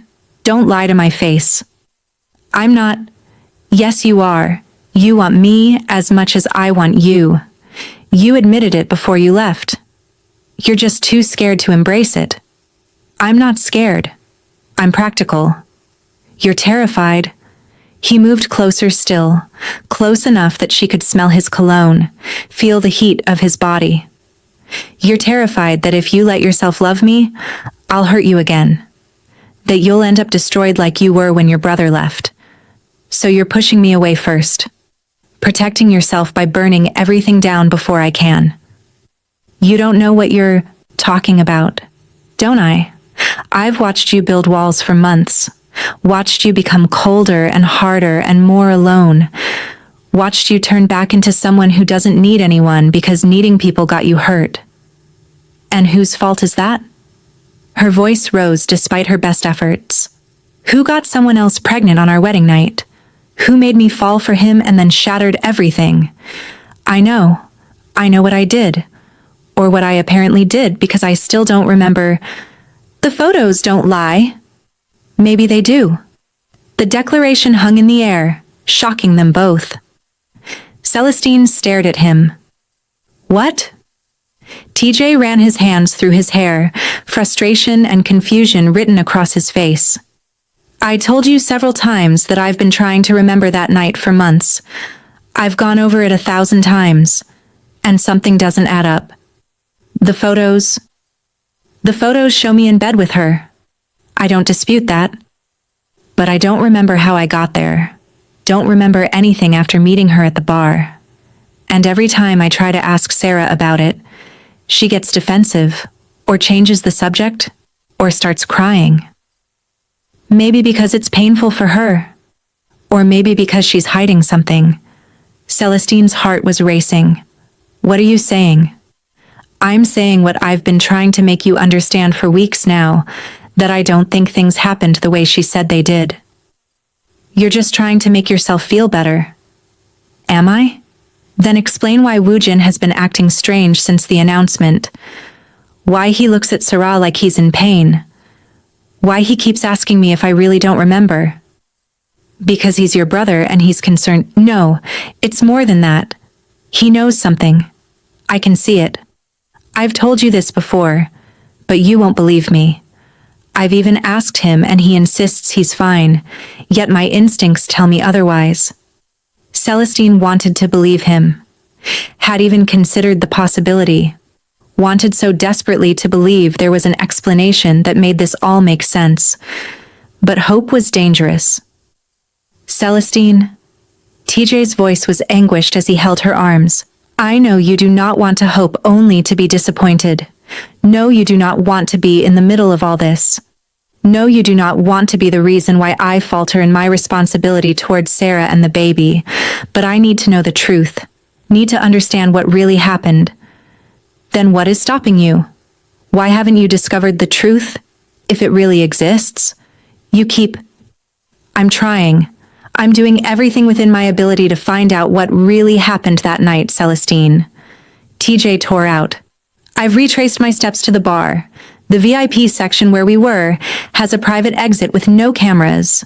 Her name was on the hotel records of the room I woke up in. There's proof we entered that night through the executive entrance like I usually did. Celestine's chest tightened, aching at each confirmation, and before she could pull away, TJ pressed on, holding her tenderly, but firmly. But believe me, Celestine, I've never been so drunk that I can't remember anything from the previous night the next morning. Never been in a situation where I've been so drunk that I can't even remember getting home. That should mean something, right? It can't possibly be a coincidence. Celestine was still processing everything he said. Her mind was torn between the confirmations and his insistence that his suspicions were true. She shut her eyes and shook her head, trying desperately to fight the war raging in her mind, the fear of the possible truth still weighing heavily on her. If I turn out to be right, TJ continued, needing to pull her back before she retreated into her shell completely. If I didn't betray you, if something else happened that night, then maybe we have a chance. Maybe I'm not the villain you think I am. Maybe we don't have to spend the rest of our lives miserable and apart. She finally met his eyes. She'd wanted to argue, wanted to maintain her walls, but standing there in the empty gym at midnight, looking at the raw hope and desperation in his eyes, something in her cracked. "What do you want from me?" she whispered. "A chance. Just one chance to prove that what we had was real, that it's worth fighting for. I don't know if I can survive being hurt again. And I don't know if I can survive not trying." He released her arm slowly, giving her time to pull away, and cupped her face gently. "Celestine, you're the strongest person I know. You rebuilt an empire at 19. You've survived things that would break most people. You can survive taking a chance on us. What if it destroys me? What if it saves you?" She closed her eyes, feeling tears threaten. His thumb brushed across her cheek, impossibly gentle. "I love you," he said softly. "I know I have no right to say it. I know the situation is impossible, but I love you, and I can't keep pretending I don't." "TJ, you don't have to say it back. You don't have to do anything right now except not give up on us completely. Can you do that? Can you give me time to figure out what really happened?" Celestine opened her eyes, looked at him through a blur of tears she refused to let fall. Every instinct screamed to protect herself, to walk away, to choose safety over risk. But a small voice, the one she'd been ignoring for months, whispered something else. What if he's right? What if there's more to this story? "Okay," she breathed. "But TJ, if you're wrong, if the truth is exactly what it appears to be, then this ends. No more conversations, no more hope. We fulfill the contract and nothing more. And if I'm right, then we'll figure it out together." Relief flooded his face. He pulled her into his arms, held her like she was precious and breakable and everything he'd been missing. Celestine let herself be held. Let herself, just for this moment, believe that maybe, possibly, there was a way through this nightmare, even if she was terrified of being wrong. They stood there for a long moment, two people who'd been drowning separately, finally touching shore. Then Celestine pulled back. "But this doesn't change tomorrow. We go to that meeting. We handle Zakarov. We focus on business." "Agreed. And you need to be sure about this, about investigating. Because if you open this door and the answer is what we think it is, it's going to hurt worse than not knowing." "I'm sure." She nodded slowly. "Then let's get some sleep. Tomorrow is going to be brutal." They left the gym together, took separate elevators to different floors, but something had shifted. The impossible distance between them had narrowed. Not closed. Not yet, but narrowed. And for the first time in months, Celestine went to sleep with something that felt dangerously like hope. The meeting room the next morning was tense with barely controlled violence, representatives from all the major Asian crime families, plus a few European contacts, packed around a massive conference table. At the head sat Elder Kim, his weathered face grave. Celestine arrived precisely on time, wearing a black suit that made her look like a queen going to war. Her natural curls were pulled back in a sleek bun, gold jewelry at her ears and throat, her mother's necklace visible. She looked untouchable.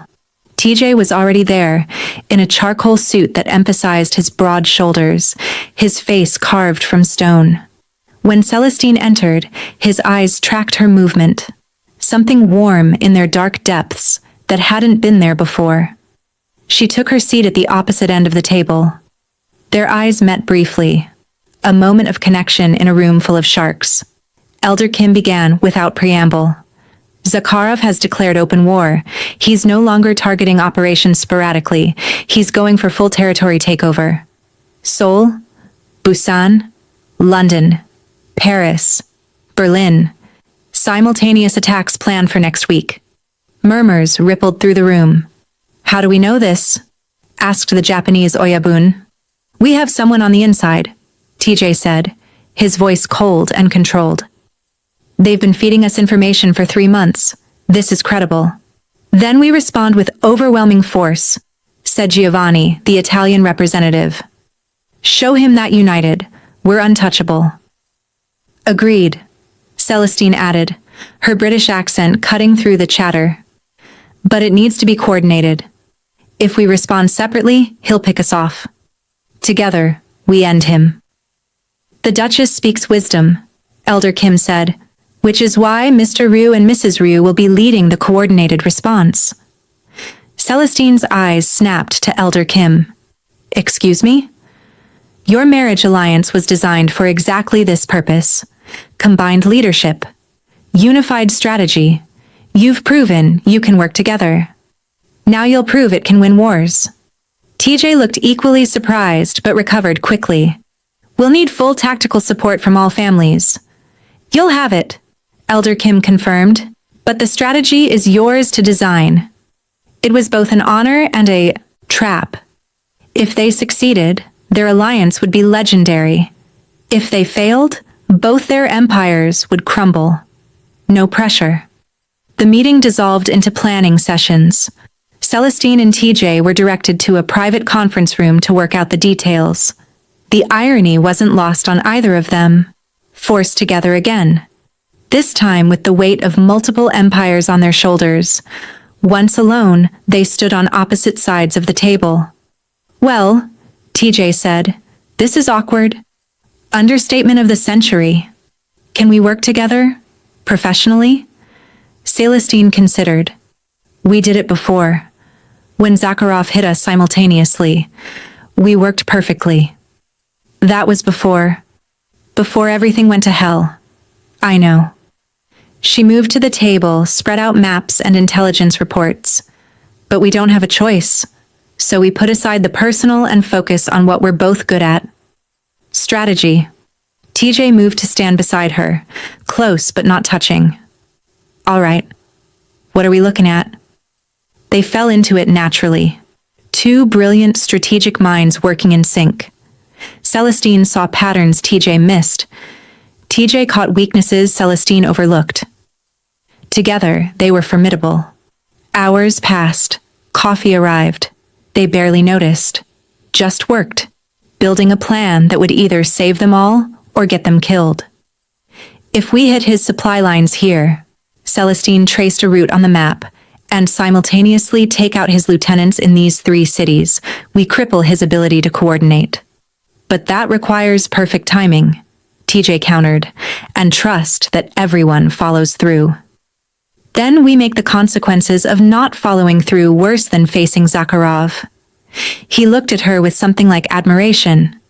Ruthless. Practical. Same thing in our world. They shared a brief smile, the first genuine one in months. I miss this, TJ said quietly.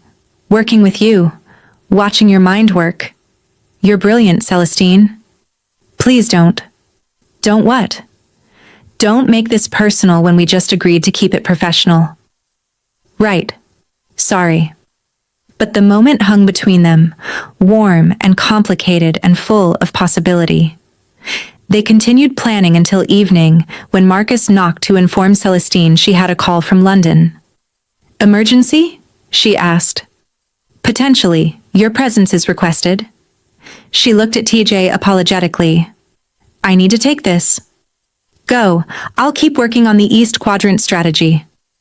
Celestine stepped out, took the call in a private corner, returned 20 minutes later to find TJ on his phone, speaking rapid Korean. His face was serious. When he hung up, she asked, "Problem?" "Sarah, she's in the hospital. Complications with the pregnancy." Celestine felt ice slide through her veins. "Is she okay?" "They don't know yet. She's asking for me." Of course she was. And of course, he had to go. "You should fly back," Celestine said, her voice carefully neutral. "I can handle the rest of the planning. I can't leave you to do this alone." "I'm not alone. I have my team, and the key strategy is mostly finished. We just need to refine the details." TJ looked torn. "Celestine, go. She needs you. The baby needs you." Each word tasted like ash, but she forced them out. "I'll handle things here. I don't want to leave you." "I know, but duty calls." He studied her face, seeing through her mask to the pain underneath. "This doesn't change what we talked about last night. Me continuing my investigation. Us trying. It doesn't change it, but it reminds us both why it's complicated." He sighed. "I'll be back as soon as I can. Take your time. Family comes first." The word family hung heavy between them, because Sarah and the baby were his family now, and Celestine was just the contract wife. TJ moved closer, close enough to touch, but not quite. "You're my family too. Am I? You're my wife. In name only." "That's not true anymore, and you know it." She wanted to argue, couldn't, because he was right. Somewhere along the way, the contract had become real, at least for her. "Go," she said softly. "We'll talk when you get back." He nodded reluctantly, gathered his things, paused at the door. "Celestine?" "Yes?" "Thank you. For understanding." "I don't understand. But I accept reality. There's a difference." He left, and Celestine stood alone in the conference room, surrounded by maps and plans and the ghost of what could have been. She'd sent him away. Done the right thing. Proven she was mature and understanding and everything a good person should be. So why did it feel like she was dying inside? Marcus found her an hour later, still standing there, staring at nothing. "Boss? I'm fine. You're crying." She touched her face, surprised to find tears. When had those started? "It's nothing. It's everything." Marcus moved to stand beside her. "You love him. It doesn't matter." "Of course it matters." "Not when he's building a family with someone else." Her voice broke. "I sent him away, Marcus. Told him to go to her because it was the right thing to do. And it was. But it's killing me." "Then maybe it's time to stop doing the right thing and start fighting for what you want." "How? There's a baby, a woman who needs him. How do I fight that without being a monster?" "You're not a monster for wanting to be with your husband. He's not really my husband, we both know that. He could be, if you stopped running from it." Celestine wiped her tears away roughly. "It doesn't matter what I want. Reality is reality. And reality is, he's flying back to Seoul right now to be with her, to hold her hand while she's scared, to be the father his child needs. I can't compete with that. Won't compete with that." "So you're giving up?" "I don't know." That doesn't sound like the Celestine Cross I know. She looked at him, her face ravaged by suppressed emotion. "Maybe I'm tired of fighting, Marcus. Maybe I just want it to be over so I can start healing." Marcus said nothing this time, just existed as comforting company, letting her process her emotions as he had done when her brother abandoned her at 19. He found it worked better for her. The next 3 days were brutal. Celestine coordinated with all the families, refined strategies, prepared for the assault on Zakarov's empire. She worked 18-hour days, survived on coffee and determination, refused to think about Seoul or TJ or Sarah in a hospital bed. Reports came through Woo Jin. Sarah was stable. The baby was okay, TJ was staying at the hospital. Everything was fine. Everything was falling apart. On day 3, Elder Kim summoned Celestine to a private meeting. "Mrs. Ryu, we need to discuss something. If this is about the Zakarov plan, it's ready. We can execute next week." "This isn't about Zakarov. It's about your brother." Celestine's blood went cold. "What about him? The money you gave him? He didn't use it to pay debts. He used it to bet against your operations, against the Alliance." The world tilted. "What?" "He made a deal with Zakarov. Information about your operations in exchange for protection from his creditors. The 8 million was supposed to be his payoff." Rage filled Celestine's chest, hot and consuming. "That backstabbing?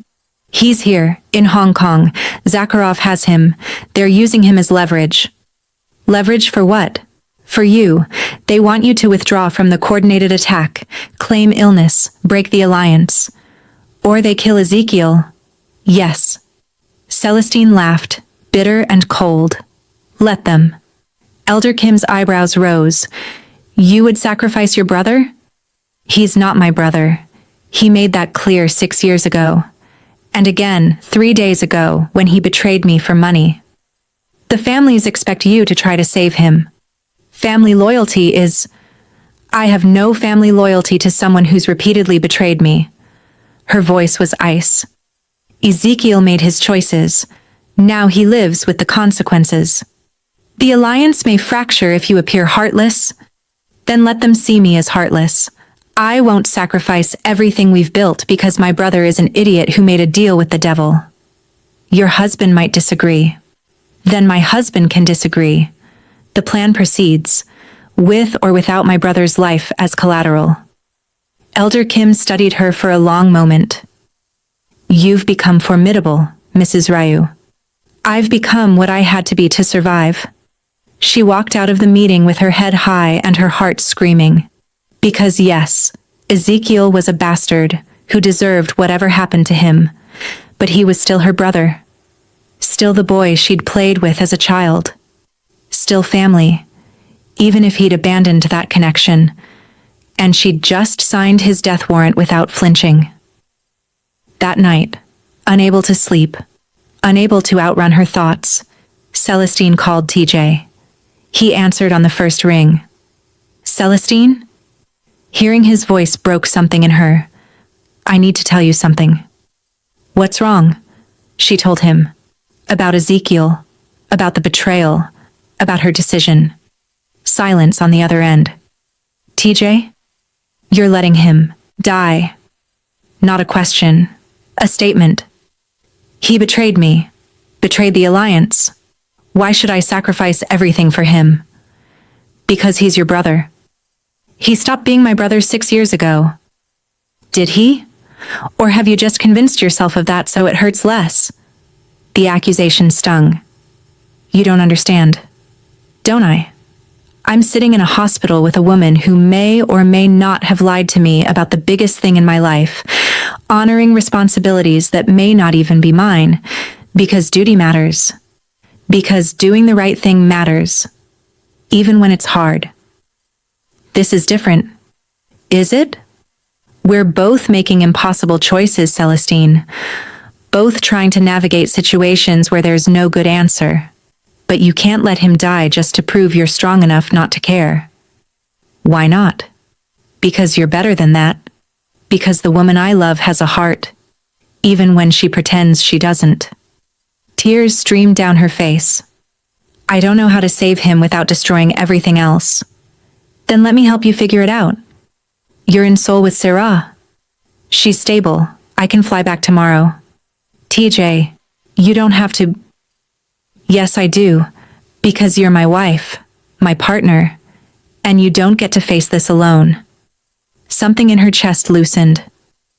What about your responsibilities there? Woojin can handle it for a day. You need me. That takes priority. Even if it means leaving her? Even then.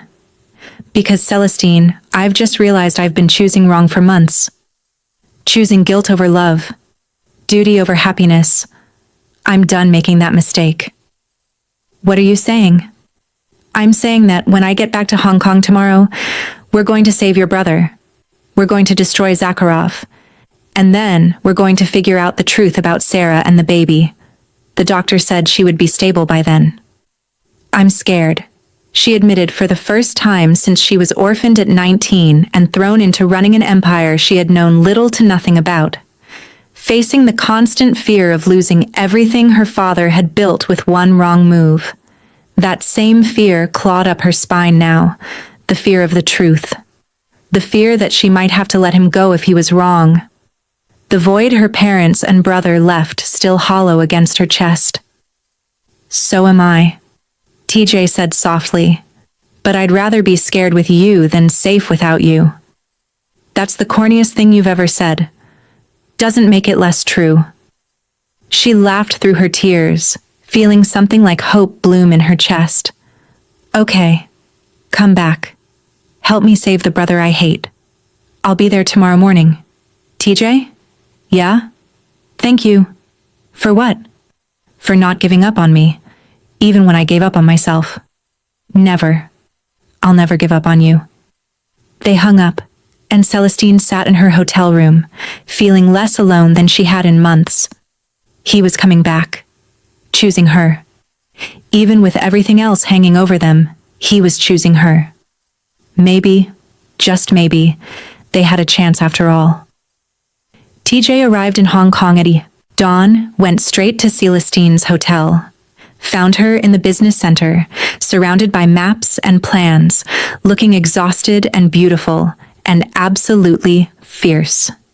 Hey, he said from the doorway. She looked up, her face transforming with relief. You came. I said I would. She stood, and for a moment they just looked at each other. Then she crossed the room and walked straight into his arms. He held her tightly, breathing in her scent, feeling pieces of himself slot back into place. I missed you, she whispered into his chest. I missed you too. They stood there for a long moment just holding each other before reality intruded. We need a plan, Celestine said, pulling back reluctantly. Show me what you're working with. They spent the next hour refining strategy. The assault on Zakarov's empire would proceed as planned, but they'd add a rescue operation for Ezekiel. High risk, but possible. If this fails, Celestine said quietly, I lose everything. My brother. The alliance. Possibly my empire. It won't fail. You can't know that. I know that you're the most brilliant strategist I've ever met. That we're better together than apart. That we've survived everything else life has thrown at us. We'll survive this too. She wanted to believe him. Almost did. TJ, when this is over, when the dust settles, we need to talk. Really talk. About everything. Agreed. About Sarah, the baby. What really happened that night. All of it. What if the truth is worse than we think? Then we deal with it together, right? You promised. TJ said, his expression hopeful. Celestine nodded, feeling something settle in her chest. Okay. Together. The assault was set for midnight, 3 days away. Every family had their assignments. Every piece was in place. Now they just had to survive it. The planning meetings for those 3 days were intense. Every family representative had opinions. Arguments broke out constantly. TJ and Celestine mediated, negotiated, occasionally threatened when diplomacy failed. They made a formidable team. Everyone could see it. The way they anticipated each other's thoughts. The way they backed each other up without hesitation. The way they stood united against any challenge. Slowly, grudgingly, the families fell in line. On the second day, Giovanni pulled Celestine aside. You and Ryu, you're really married. Not just contract. What makes you say that? The way he looks at you. The way you move around each other.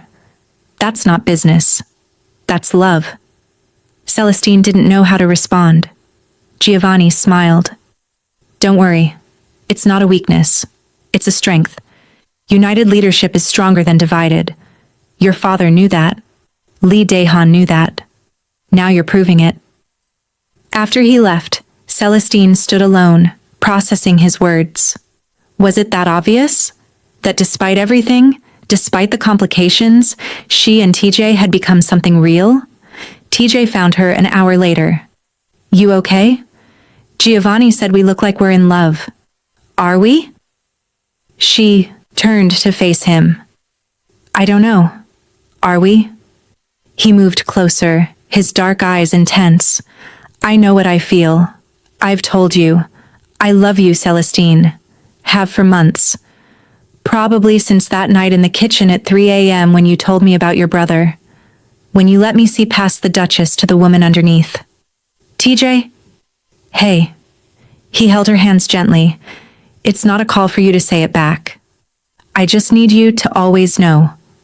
Whatever happens, whatever the truth turns out to be, I love you. And I'm going to fight for us. Celestine felt tears threaten. What if fighting isn't enough? Then at least we tried. At least we didn't give up without a fight. She reached up, cupped his face gently. I love you too. I've been trying not to. Been trying to protect myself. But I love you, and I'm terrified of what that means. TJ closed his eyes briefly like her words were everything he'd been waiting to hear. When he opened them, they were bright with emotion. We're going to make this work, he said fiercely. I don't know how yet, but we will. Promise me something. Anything. Promise that when we find out the truth about that night, about Sarah and the baby, we'll face it honestly. No matter how much it hurts. I promise. And promise that if the baby is yours, we'll figure out a way forward that doesn't destroy anyone. I promise that too. She nodded, feeling the weight of those promises settle over them both. Okay. Then let's go save my brother and destroy a Russian mobster. In that order? Preferably simultaneously. He smiled, the first real smile she'd seen in months. God, I love you. I love you too. Now let's go to war.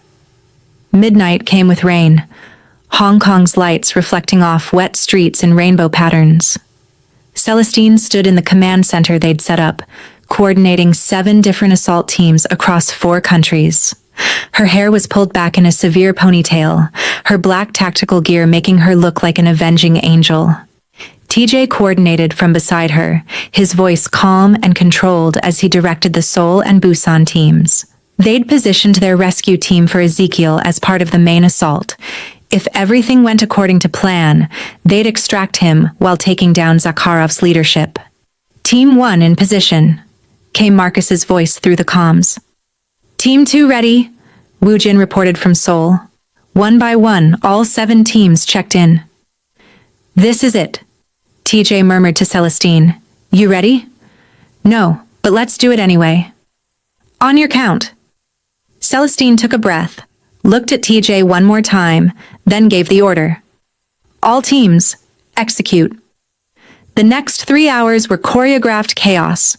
Reports came in rapid fire, targets eliminated, objectives secured, complications handled. Celestine and TJ directed it all with precision, their commands sharp and decisive. Marcus's team hit Zakarov's Hong Kong location, where Ezekiel was being held. Gunfire erupted. Celestine listened to the feed, her heart in her throat. Target acquired, Marcus reported. He's alive, but injured. Get him out, Celestine ordered. Copy that. In Seoul, Woo Jin's team took out 3 of Zakarov's lieutenants. In London, Celestine's crew destroyed a major supply warehouse. In Paris, Berlin, Milan, the pattern repeated. Zakarov's empire was crumbling in real time. Then complications. Boss, we have a problem, Marcus said urgently. Zakarov is here, personal appearance. He's got reinforcements incoming. TJ and Celestine exchanged looks. Hold position, Celestine commanded. We're coming to you. Celestine, no. TJ started. He's there. This ends tonight. She was already moving, grabbing weapons, her face set in determination. TJ swore, grabbed his own gear, followed. "You're insane. You're coming with me, so what does that make you?" "Equally insane." They took a car, drove through rain-slicked streets at dangerous speeds. Arrived at the warehouse where Marcus's team was pinned down to find it surrounded. "There's no subtle entry," TJ observed. "Then we go loud." "God, you're magnificent when you're homicidal. Save the compliments for when we survive this." They went in through a side entrance, weapons drawn, moving in perfect sync. Years of training evident in every step. Found Marcus's team holding the second floor, Zakarov's men pushing from below. "Nice of you to join us, boss," Marcus said dryly. "Where's Ezekiel?" "Back room. He's hit but stable." "And Zakarov?" "Ground floor. Waiting." Of course he was. This had always been personal for him. The alliance between Cross and Ryu was a threat to his expansion. He'd want to end it face to face. "Stay here," Celestine ordered her team. "TJ and I will handle Zakarov." "Boss, that's suicide." "That's an order." She and TJ moved down the stairs, weapons ready, side by side, partners in every sense. They found Zakarov in the main warehouse space, surrounded by his remaining men. He was exactly as described. Cold blue eyes, graying blonde hair, a scar across his neck. He looked at them with casual menace. "The happy couple?" he said in accented English. "So nice of you to come personally." "Your empire is falling apart as we speak," Celestine replied coldly. "Surrender now, and maybe you live." Such fire. I see why Marcus's daughter was so successful. You have his ruthlessness. And you have his weakness, underestimating people. Zakarov smiled. "I'm not underestimating you. I'm counting on your predictability. You came for your brother. That makes you weak. Or it makes me human. In our world, that's the same thing." TJ raised his weapon. "This ends tonight. One way or another." "Indeed it does." Zakarov gave a signal. His men raised their weapons. Celestine and TJ dove behind cover as gunfire erupted. The next 10 minutes were chaos. Celestine fired with precision, taking down targets methodically. TJ covered her, his shots equally deadly. They moved like dancers, anticipating each other's movements, working in perfect harmony. Slowly, inevitably, Zakarov's men fell, until only he remained. He stood in the center of the warehouse, arms spread. "Well played, but you haven't won." "Haven't we?" Celestine stepped out from cover, weapon trained on him. "Kill me and my organization retaliates. It's not just me. I have successors, fail-safes." "We've already dealt with them," TJ said, moving to stand beside Celestine. "Every lieutenant, every stronghold, every asset, it's over." Zakarov's face finally showed emotion. Rage. "You can't—" "We did," Celestine said simply. "This is what happens when you threaten the alliance. We don't just defend, we destroy." "You think this makes you strong? You're just two people playing at power." "We're two empires united," TJ interrupted. "And you forgot that united. We're unstouchable." Zakarov lunged. Celestine fired. He went down, not dead, but incapacitated. Police sirens wailed in the distance. Time to leave. "Marcus, extract now," Celestine ordered through comms. They left Zakarov for the Hong Kong police, who were conveniently on Celestine's payroll. Grabbed Ezekiel, whose shoulder was bandaged but who was conscious. "You came for me," he said weakly. "Don't read too much into it," Celestine replied coldly. "I need to keep my reputation intact." But she was holding his uninjured hand, and they both knew the truth. The ride back to the hotel was silent. Ezekiel was taken to a secure medical facility. The teams reported in one by one, all objectives completed. Zakarov's empire was dismantled. They'd won. In the hotel suite, Celestine and TJ stood facing each other, covered in dust and adrenaline, alive and victorious and together. "We did it," she breathed. "We did. I can't believe we actually—" TJ crossed the distance, pulled her into his arms and kissed her. Really kissed her. Not the brief, cold press of lips from their wedding, but deep and desperate, and full of months of longing. Celestine melted into it, her arms wrapping around his neck, kissing him back with equal fervor. All the walls between them crumbling, all the distance evaporating. When they finally broke apart, both breathing hard, TJ rested his forehead against hers. "I've wanted to do that for months." "Then why didn't you?" "Because I was an idiot who thought I didn't deserve you." "You probably don't. Definitely don't." She smiled. "Good thing I don't care." He kissed her again, softer this time, reverent. "I love you, Celestine Cross."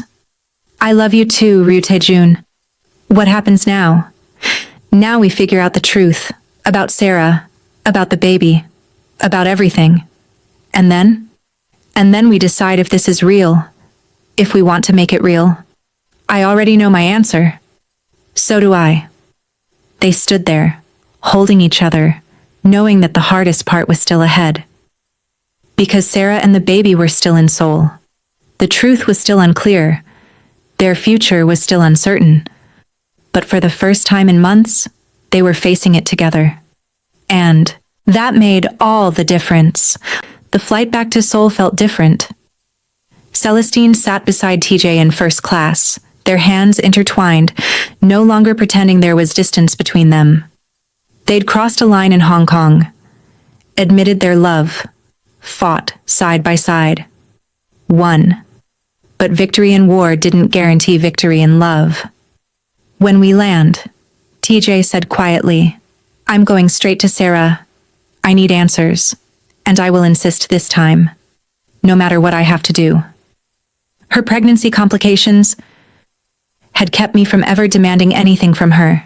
TJ cut in, his voice hardening, from taking any drastic step that could affect the baby, affect her health.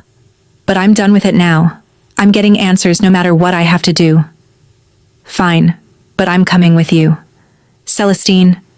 "No, we do this together." "You said together, remember?" He squeezed her hand. "Together." Woojin met them at the airport, his face carefully neutral. He looked at their joined hands, something complicated crossing his expression. "Hyung, Mrs. Ryu." "How's Sarah?" TJ asked. "Stable. She was released from the hospital yesterday. She's at the apartment you set up for her." "Good. We need to talk to her. Now."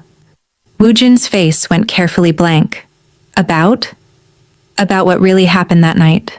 Something flickered in Woojin's eyes. Fear? Relief?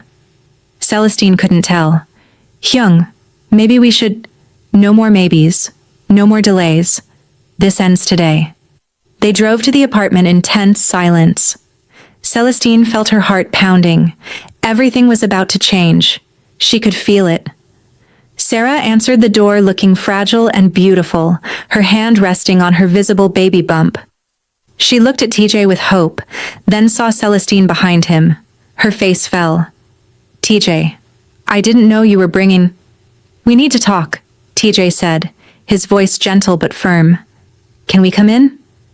Sarah hesitated, then stepped aside. The apartment was nice, expensively furnished. Photos of Sarah and TJ from childhood on the walls, a nursery visible through an open door, already decorated in soft yellows and whites. Celestine felt sick looking at it. This was the life Sarah had built in her mind, the family she wanted, the future she'd tried to steal. "Sarah," TJ began, sitting across from her while Celestine stood by the window. "I need you to tell me exactly what happened the night of my wedding. Everything." Sarah's hands twisted in her lap. "I already told you." "I don't think you told me the truth." "TJ, please. I've been trying to remember that night for months, and I can't. There's just nothing there after the bar." His voice was kind but relentless. I woke up in a hotel room with no memory of how I got there, no memory of checking in, no memory of you being there. Just blank. Why is that? Sarah's face went pale. You were drunk. I've been drunk before. Never had a complete blackout like that. Never woke up in a strange place with zero memory of the previous 6 hours. He leaned forward. And then, there's the other thing that's been bothering me. What thing? Her voice was barely a whisper. I called Woo Jin that night, after I woke up in that hotel room, around midnight. I was confused, worried about you, asked him to check on you to make sure you got home safe. TJ's eyes never left her face. Why would I ask him to check on you if I'd just left you after sleeping together? Sarah's hands were shaking now. Sarah. Woo Jin's voice from the doorway made everyone turn. He stood there, his face anguished, like he'd been listening for a while. Tell them the truth. All of it. Woo Jin, please. Tell them what you did at the bar, what you did to Hyung. Sarah's face crumbled. Tears started streaming. I can't.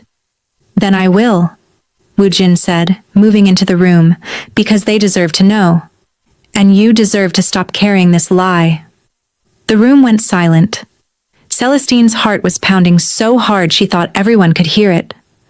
Woo Jin looked at his brother. Hyung, you didn't just get drunk that night. Sarah drugged you. TJ went completely still. What? I didn't. Sarah sobbed. I just put something in your drink to make you relax. To make you forget your stress about the wedding. I didn't mean, you drugged me, TJ repeated, his voice hollow.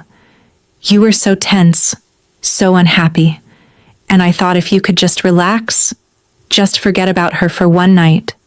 Sarah was crying so hard she could barely speak. When you were almost passing out, I panicked. I took you to a hotel, got you into a room. I just wanted to take care of you. You took photos, Celestine said quietly, the pieces clicking into place. You posed him in that bed while he was unconscious and took photos. Sarah nodded miserably. I thought maybe if I had evidence, if I had proof that we'd been together, you'd finally see me. Choose me. Yes, you were unconscious the entire time, TJ. But I swear, nothing happened. I just took the photos and left. TJ looked like he'd been punched. You drugged me, took me to a hotel, and while I was unconscious, you staged photos, then left me there. I'm so sorry. I was desperate and stupid and then I woke up, TJ said slowly, piecing it together. Completely confused, with no memory, and I called Woo Jin. He looked at his brother. I called you around midnight. Asked you to check on Sarah? Woo Jin nodded, his face pained. You did. You sounded worried about her. Said you'd been at the bar with her but couldn't remember leaving, wanted me to make sure she got home safe. So I went home to the estate, TJ continued. And you went to her apartment. Yes, Woo Jin whispered. Sarah wrapped her arms around herself. I'm sorry. I'd gone home after leaving you at the hotel. I was drinking. Heavily. Trying to process what I'd done. Trying to convince myself it was worth it. Her voice broke. When Woo Jin showed up, I was already drunk. Emotional. Heartbroken because even with the photos, even with the plan, I knew deep down you'd never choose me. Woo Jin's voice was thick with emotion. I found you crying. Devastated. You'd been drinking since you got home. I tried to comfort you. And you... He stopped, struggling. I thought you were TJ. Sarah finished quietly. In my drunk state, I thought he'd come back. Thought he'd chosen me after all. Started kissing who I thought was him. Calling him by his name. And I should have stopped it, Woo Jin said, his jaw locked tight, eyes burning as he fought to keep his composure. Should have made you understand it was me. But I've loved you for so long, And you were finally touching me like you wanted me, even if you thought I was someone else. So His voice broke. I let it happen. I'm sorry, Hyung. I'm so sorry. The silence in the room was deafening. Celestine felt like she couldn't breathe. TJ looked shattered. Sarah was sobbing. Woojin looked destroyed by guilt. So let me get this straight, TJ finally said, his voice eerily calm. You drugged me on my wedding night, took me to a hotel while I was unconscious, staged photos to make it look like we slept together, then left me there and went home to drink. And when Woojin came to check on you, you slept with him thinking he was me. Sarah nodded, unable to speak. And the baby? His voice was barely a whisper. Is Woojin's, Sarah said. It's always been Woojin's. That night is the only time I've been with anyone for a long time now. The morning after, Woojin continued, his voice hollow. She realized what happened. Realized it was me, not Hyung. She was furious, devastated. Said it was a mistake, that it meant nothing, that I'd taken advantage of her. I was cruel, Sarah admitted through sobs. I was so angry at myself, at the situation, at everything, and I took it out on you. Said terrible things. I'm sorry. Then 3 weeks later, Woojin said. She announced the pregnancy, showed the staged photos, let everyone believe it was Hyung's baby. He looked at TJ with anguished eyes. I thought it was yours too, Hyung. I believed her. I thought that maybe you two did something that day before me, that you had me check on her because of that. Thought I'd lost her to you forever. Never knew the baby was actually mine until I started asking questions. TJ finished. Celestine finally found her voice. When did you figure it out, Woojin? A couple of weeks ago. The timeline didn't match what she told us. I confronted her privately. She broke down, told me everything. He looked at Sarah.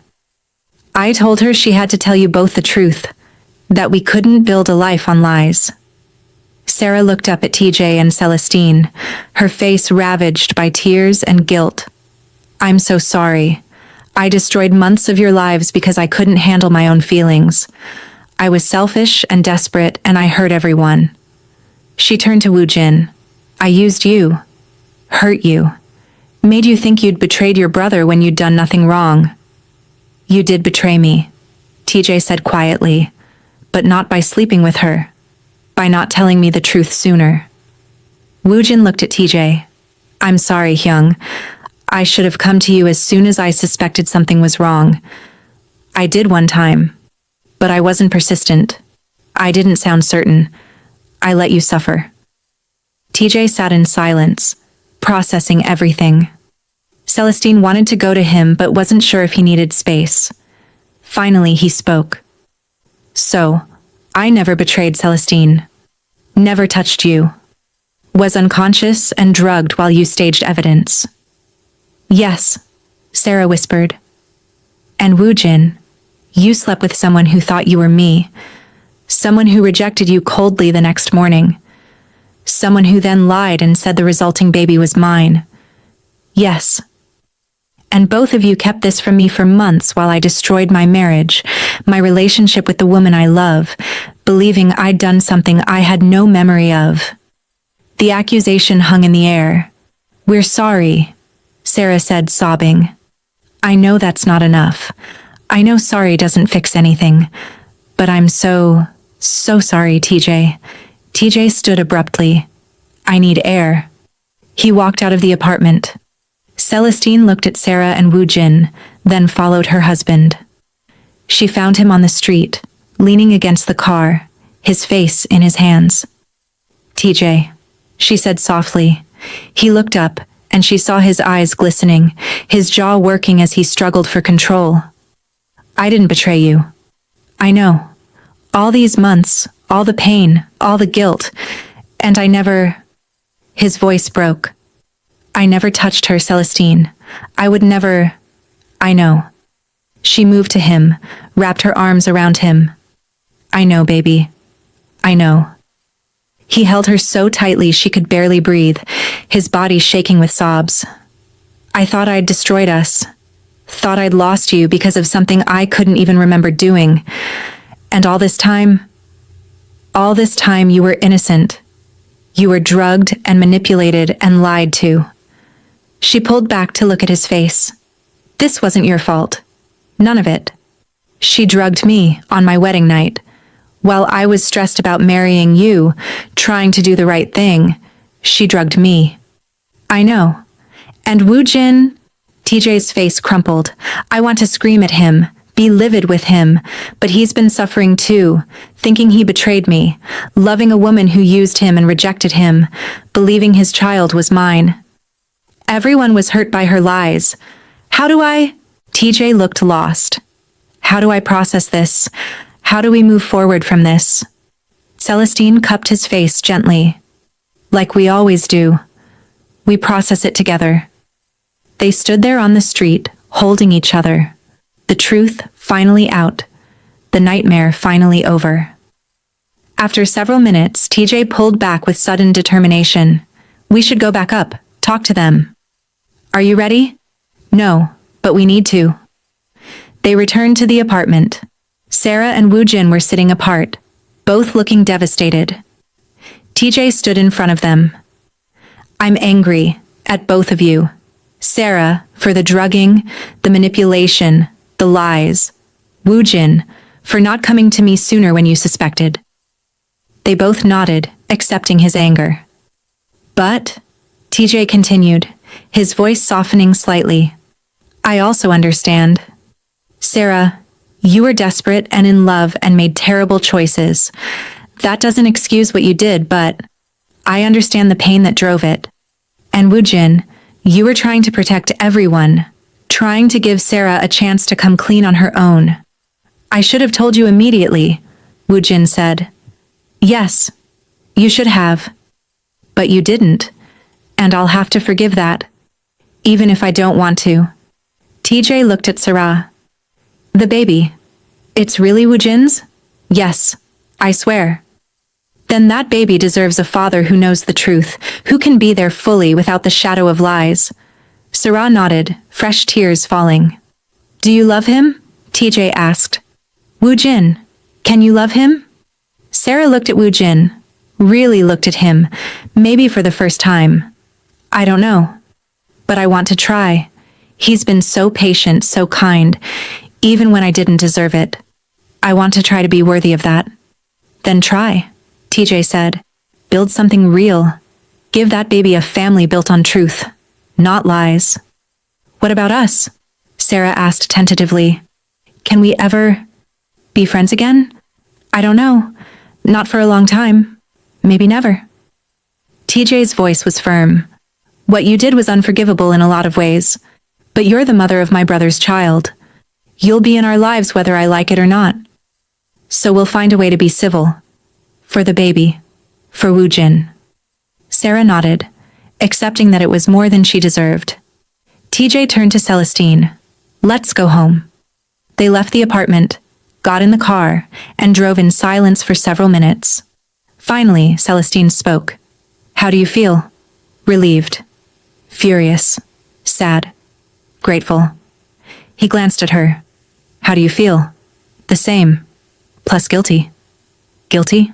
For what? For believing you'd betrayed me so easily. For not fighting harder for us.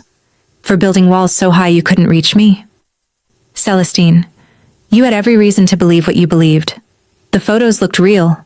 Her story was convincing, and I couldn't remember anything to prove otherwise. Still, I should have trusted you more. And I should have investigated deeper. We both made mistakes. He reached for her hand. But we found our way back. That's what matters. She squeezed his hand. What happens now? Now we start over. For real this time. No lies. No manipulation. No obstacles. Just us. I like the sound of that, Celestine said, her smile soft and genuine. TJ's expression eased, a matching smile finally reaching his eyes. Me too. The next few days were a whirlwind.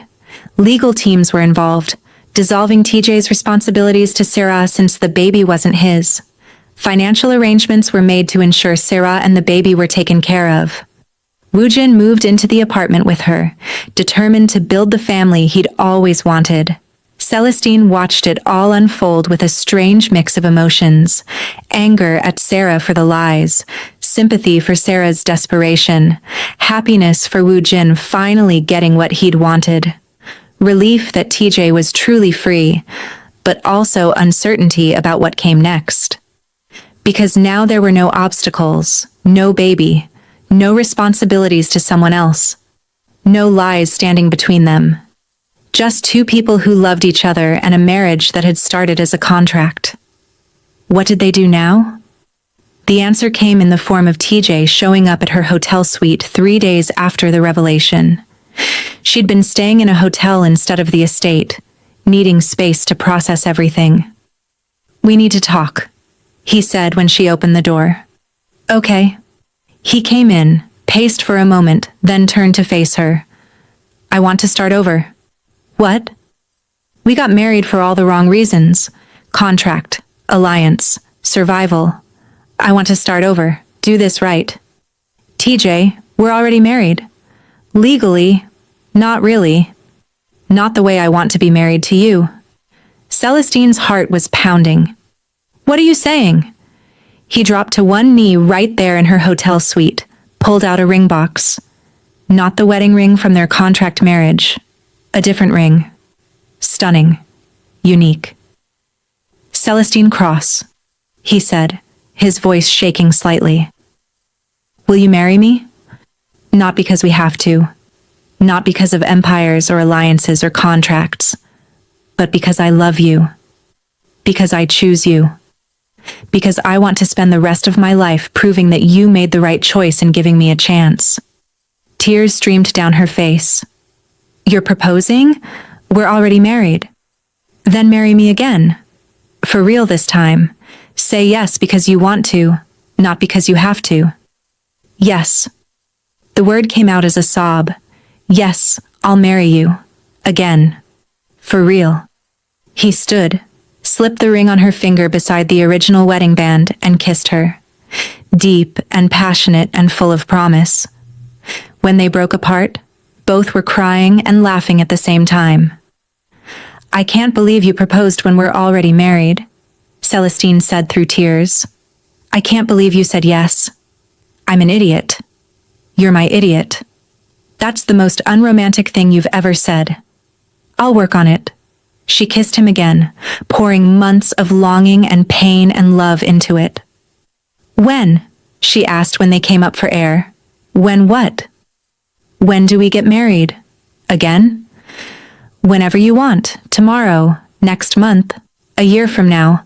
I just want it to be real." "How about 6 months?" Celestine suggested.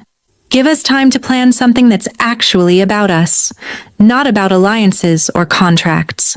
Just us." 6 months sounds perfect. They spent the rest of the night talking. Really talking. About their childhoods, their fears, their dreams. All the things they'd started to share before Sarah's lie had torn them apart. "I want to split time between Seoul and London," Celestine said. "Not because I have to this time. Because both places are home now." "Agreed. Your empire. My empire. Our empire. That's terrifying. That's powerful. What about kids?" She asked the question carefully. TJ was quiet for a moment. "Do you want them?" "Eventually. Maybe. Do you?" "I didn't think I did. Thought I'd be a terrible father because I never had one." He looked at her seriously. "But with you?" "Yeah. I'd want that. Not yet, though. No. Let's just be us for a while. Figure out this marriage thing first." "That's very mature of you." "I have my moments." They fell asleep tangled together in her hotel bed, for the first time in months, feeling peaceful and whole. The next morning, they called Elder Kim together. "We're renewing our vows," TJ announced. "In 6 months. A real wedding this time." Elder Kim's weathered face showed approval. "The alliance is pleased." "This isn't about the alliance," Celestine said firmly. "This is about us. We're doing this because we want to, not because we have to." Even better. United leadership built on love is stronger than any contract. After the call, Celestine turned to TJ. "What about Sarah and Woo Jin? What about them? Do we invite them to the wedding?" TJ was quiet. "I don't know. Part of me wants to because Woo Jin is my brother, but part of me is still hurt by what she did." "Yeah. We have 6 months to decide. Let's see where they are by then." Over the next weeks, life slowly returned to a new normal. Celestine split her time between London and Seoul. TJ did the same. They ran their empires together, combining resources and strategies until the Cross-Ryu Alliance was the most powerful force in their world. Reports came from Woo Jin and Sarah. They were trying, going to therapy, learning to be partners and parents to be. It was messy and complicated, but real. 4 months after the truth came out, Sarah called Celestine directly. "I know I have no right to ask this," she began, "but I need to say something." "I'm listening." "I'm sorry, I know I've said it before, but I need you to understand how sorry I am. What I did was cruel and selfish, and I destroyed months of your life because I couldn't handle my own feelings." Celestine was quiet for a long moment. "Why are you calling me instead of TJ?" "Because you're the one I hurt most. TJ lost time with you, but you believed the man you love betrayed you. You believed you weren't enough. That must have been hell." "It was. I can't take it back. Can't undo the damage. But I need you to know I'm getting help. Real help. And I'm trying to be better. For Woo Jin. For the baby. For myself." "What do you want from me, Sarah?" "Nothing. I just wanted you to know that I see what I did. And I'm sorry." After a long pause, Celestine said, "Thank you for saying that. It doesn't fix anything, but it matters that you recognize the damage. Are you happy? With him?" "Yes. Are you? With Woo Jin?" Sarah's voice was soft. "I'm learning to be. He's nothing like I thought he was. He's patient and kind, and he loves me in a way I never let myself see before. I don't know if I love him yet. Not the way he deserves. But I'm trying. That's all any of us can do." After they hung up, Celestine told TJ about the call. "How do you feel?" he asked. "Like maybe she's actually changing. Like maybe this nightmare might have a happy ending for everyone. Do you forgive her?" "Not yet. But maybe someday." "What about you?" "Same. She destroyed months of our lives. But she's also the mother of Woo Jin's child. She's family, whether I like it or not." "So we invite them to the wedding?" TJ nodded slowly. "Yeah. We invite them. Show them what real love looks like." The wedding planning was everything their first wedding wasn't. Personal. Meaningful.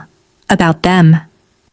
They chose a venue in Hong Kong, neutral ground where both their worlds could meet. Planned a ceremony that honored both Korean traditions and Celestine's Nigerian-British heritage. Invited people who actually mattered to them, not just strategic allies. Marcus walked Celestine through the planning with paternal pride. "Your father would be proud of you, boss. You took his empire and made it legendary. We made it legendary. You, me, TJ, all of us. Still, he'd be proud, not just of the empire, of the woman you've become." Mrs. Han helped with the Korean elements, teaching Celestine traditional ceremonies and their meanings. Woo Jin stood as TJ's best man, his friendship with his brother slowly healing after everything. And Sarah? She and Woo Jin attended the planning sessions when invited. Quiet and respectful, their baby bump growing visible. Celestine watched them together and saw something she hadn't expected.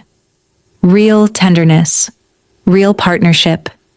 Maybe love could grow from the strangest places.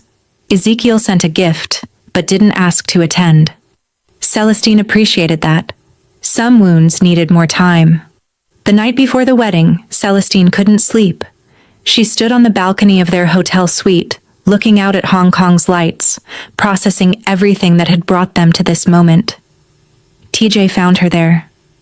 Can't sleep? Too much in my head. He moved to stand behind her, wrapped his arms around her waist. Talk to me. I'm thinking about how we started. Two enemies forced into marriage. I hated you. I hated you too. And now look at us. Getting married for real. Actually choosing this. Having second thoughts? No, just marveling at how far we've come. She turned in his arms. Do you ever think about what would have happened if we hadn't been forced together? We never would have met. Exactly. Which means Sarah's lie, as terrible as it was also necessary. We needed that fire to forge us into something strong enough to last. That's very philosophical for midnight before our wedding. She smiled. I'm sleep-deprived. I get philosophical. He kissed her softly. I love you. I love that we started as enemies and became this. I love that you're fierce and brilliant and you never let me get away with anything. I love that you're mine. I'm not yours. I'm my own. Fine. I love that you choose to be with me while remaining entirely yourself. Better. They stood there together, watching the city, ready for tomorrow. Ready to make promises they both knew they'd keep this time. The wedding day dawned clear and beautiful. Celestine stood in her dressing room, looking at herself in the mirror. The dress was stunning. Custom designed, it honored both her African heritage and her British upbringing.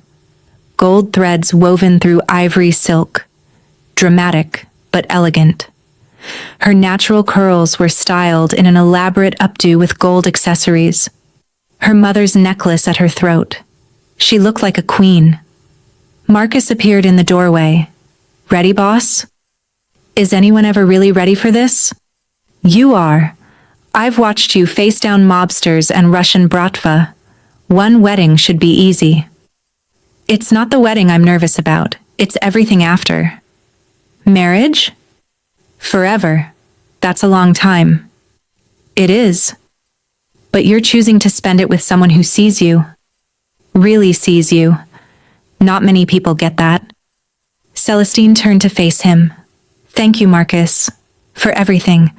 For staying when Ezekiel left. For believing in me. For being the father I needed when mine was gone. Marcus's eyes got suspiciously bright. It's been my honor, boss. Celestine.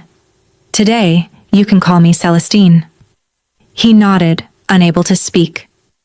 The ceremony was held in a beautiful garden overlooking the harbor. 200 guests, split evenly between their two worlds. Korean and British traditions woven together seamlessly. When the music started, Celestine walked down the aisle alone, because she didn't need anyone to give her away. She was giving herself, freely and completely. TJ stood at the altar in a custom suit that made him look devastatingly handsome. When he saw her, his face transformed with pure love and awe. They reached each other. He took her hands. You're the most beautiful thing I've ever seen, he whispered. You're not so bad yourself. The officiant began the ceremony.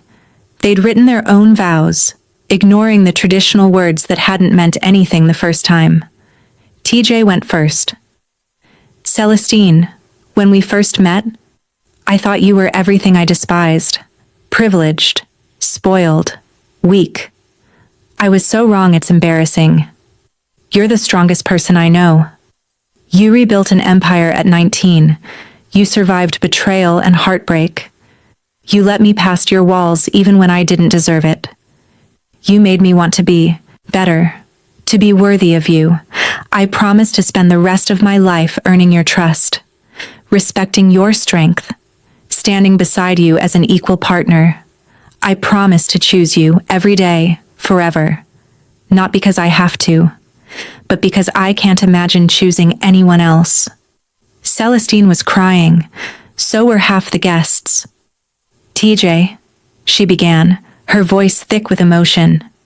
When we first met, I thought you were a thug with no class, a brutal man who'd try to control me. She smiled through tears. I was also wrong.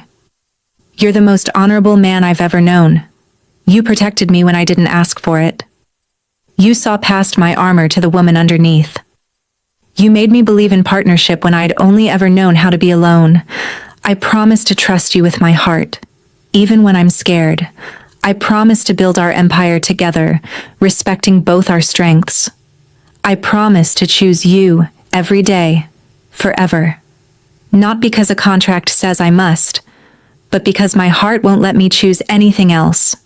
The officiant declared them husband and wife. You may now kiss. TJ pulled her in before he finished, kissing her deeply. The guests erupted in applause. When they broke apart, both were laughing and crying. We did it, Celestine whispered. We did. For real this time. They walked back down the aisle together, husband and wife in truth, not just on paper. The reception was magnificent. Food from both their cultures, music that made everyone dance, speeches that made everyone laugh and cry. Woo Jin's best man speech was simple. To my brother and his incredible wife, you fought through hell to get here. You earned this. May your love be as strong as your alliance. Marcus spoke for Celestine. I've known this woman since she was a little girl. Watched her become the legend she is today. And I've never seen her as happy as she is with you, TJ. Take care of her or answer to me. Marcus, Celestine protested, laughing. I'm serious. London crew is always watching. TJ's throat tightened, but he smiled, nodding once, a promise more than acknowledgement. His hand reached for Celestine's, fingers intertwining as he held Marcus's gaze. Always. The dancing started. TJ pulled Celestine onto the floor for their first dance. What are you thinking? He asked as they swayed together. That this is perfect. That we're perfect. That I can't believe this is real. Believe it. You're stuck with me now. I can think of worse fates. Like what? Like being married to someone I don't love. Been there, done that. She laughed. That's terrible. But true. Our first marriage was hell.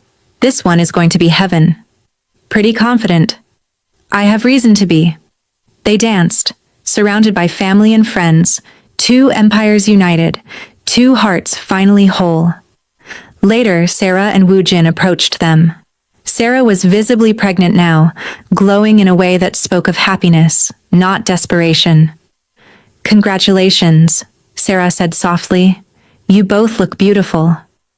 Thank you for coming, Celestine replied, meaning it. Thank you for inviting us. After everything, the past is past. We're focused on the future now. Sarah nodded, her hand finding Woo Jin's. We're getting married too. Next month, small ceremony, just us and close family. Congratulations, TJ said sincerely. We'd like you both there, if you're comfortable. TJ and Celestine exchanged glances. We'll be there, TJ said finally. After they walked away, Celestine leaned into TJ. Look at us, being mature and forgiving. Disgusting, really? Completely. I love you. I love you too. The reception continued late into the night. When it finally ended, TJ and Celestine escaped to their suite, exhausted and happy. That was perfect, Celestine said, kicking off her heels. It was. Though I prefer you like this. Relaxed. Just us. Help me out of this dress? He moved behind her, slowly unzipping the beautiful gown. It pooled at her feet, leaving her in delicate undergarments. TJ's breath caught. You're so beautiful. You've said that like 10 times today. I'll say it 10,000 more. Get used to it. She turned in his arms, reached up to loosen his tie. I plan to. They made love slowly, tenderly, celebrating not just their wedding but everything they'd survived to get there. Every kiss was a promise. Every touch was a commitment. Afterwards, lying tangled together, Celestine felt peace settle over her like a blanket. "What are you thinking?" TJ asked sleepily. "That we made it. Against all odds, we actually made it. We did. And we're going to keep making it. Every day. Even when it's hard? Especially when it's hard." She snuggled closer. "I'm glad we started over. Glad we got to do this right." "Me too. Though I'm also glad for everything that came before. Even the bad parts. They made us appreciate this more." "That's very wise. I have my moments." They drifted off to sleep, the newly married Mr. and Mrs. Ryu, finally getting the happy ending they'd fought so hard for. 3 months later, Celestine stood in the nursery of Woojin and Sarah's apartment, holding their newborn daughter. She was tiny and perfect, with Woojin's eyes and Sarah's delicate features. "She's beautiful," Celestine said softly. "Thank you for being here," Sarah replied. She looked exhausted but genuinely happy. "I know after everything. That's in the past. Today is about this little one." The baby, named Mina, made small cooing sounds. Celestine felt something stir in her chest. Not envy, not pain, just warmth. TJ appeared beside her, looking at the baby with wonder. "She's perfect, Woojin." "She is," Woojin agreed proudly, "though she never sleeps." "That's what babies do," Sarah said with a tired laugh. Later, driving home, TJ glanced at Celestine. "You okay?" "Yeah, why?" "Holding Mina. I thought it might be hard for you." "It wasn't. I was happy for them." She paused. "Though it did make me think." About?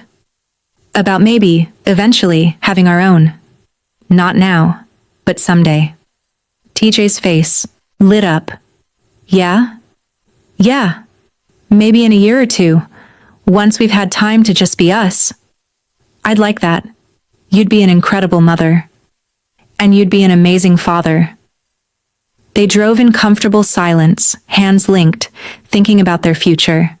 6 months after the wedding, Celestine and TJ celebrated their anniversary quietly. Just dinner at home in their Seoul estate, the place that had once felt like a prison now feeling like home. "A year ago, we were miserable," Celestine mused over wine. "Completely. I was convinced I'd lost you forever. And I was convinced you'd never been mine to lose. How wrong we both were." She raised her glass. "To being wrong. To finding our way back to each other."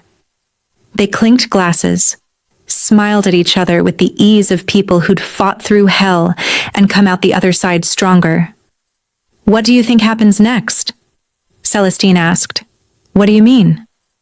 "I mean, we've defeated external enemies, overcome internal obstacles, built empires, gotten our happy ending. What's next?" TJ considered. "We live. We build our life together. We navigate whatever challenges come. We grow old together." "That's it? That simple?" "That complicated, because simple doesn't mean easy." He took her hand. "But yes, that's it. We live. Together. Every day. That's the adventure." Celestine smiled. "I like that adventure." "Good. Because you're stuck with me for a very long time." "Promise?" "Promise." They finished dinner, cleaned up together, went to bed in the room they now shared, tangled together the way they always did now. And if Celestine dreamed of the future, of children with TJ's eyes and her smile, of growing old together watching their empire flourish, of loving this man for the rest of her life, well, that was a dream she was finally brave enough to have. Because sometimes the best love stories start with hate. Sometimes they're forged in betrayal and fire. Sometimes they require you to fight through hell to get to heaven. But when you finally get there, when you finally find the person who sees all of you and chooses you anyway, who stands beside you as an equal partner, who loves you not despite your strength, but because of it. That's worth every painful step it took to find them. Celestine Cross had learned that lesson the hard way, and she'd do it all again in a heartbeat. Because at the end of the day, love wasn't about perfection. It was about choosing someone imperfect and building something perfect together. And she and TJ? They'd built something legendary. 1 year later, the London penthouse was full of laughter. Celestine and TJ hosted a combined crew dinner, Seoul and London teams mingling, celebrating another successful quarter. Marcus raised a glass. To the Cross-Ryu Alliance, strongest empire in our world. To partnership, Woojin added, Sarah beside him with baby Mina sleeping in a carrier. To family, TJ said, looking at Celestine with such love it made her chest ache. To choosing each other, Celestine finished. Every day. They all drank, conversations flowing, laughter echoing. Later, when everyone had left, TJ found Celestine on the balcony. Tired? He asked, wrapping his arms around her from behind. Good tired, happy tired. I have news. What kind of news? Elder Kim called. The Seoul property we've been eyeing? It's ours. Perfect for expanding the legal side of the business. That's amazing. She turned in his arms. Also, I have news. What kind of news? The kind that changes everything. His face grew serious. Celestine? She pulled out a small ultrasound photo from her pocket, handed it to him. TJ stared at it, his eyes widening. Is this? We're having a baby. 8 weeks. For a moment he was utterly still. Then he pulled her close, his face buried in her hair, his shoulders shaking. TJ? Are you crying? Yes. Happy crying. I'm having a baby with the woman I love. I'm allowed to cry. She laughed, crying herself. We're really doing this. We really are. He pulled back to look at her. How do you feel? Terrified, excited, ready. Me too. He kissed her softly. Our baby is going to have the strongest mother in the world. And the most honorable father? They stood there, overlooking London, 2 empires united, 2 hearts completely whole, a family beginning. I love you, TJ said. I love you too. And that, finally, was the truth that mattered most. You stayed with Celestine and TJ through every painful moment, every betrayal, every victory. You watched them fall apart and fight their way back together. You've earned this ending just as much as they have. That subscribe button isn't just about following a channel. It's about being part of a community that believes in real love, messy love, hard-won love. Hit it if you're yet to celebrate this journey with us. Comment and tell me what your favorite moment was, because I want to know what touched your heart. And that like button? That's your way of saying this story mattered. Thank you for being here. Thank you for believing in Celestine and TJ. Thank you for staying until the very end. This is their happily ever after. And you helped make it happen. Until the next story, remember that the best love stories aren't the easy ones. They're the ones worth fighting for.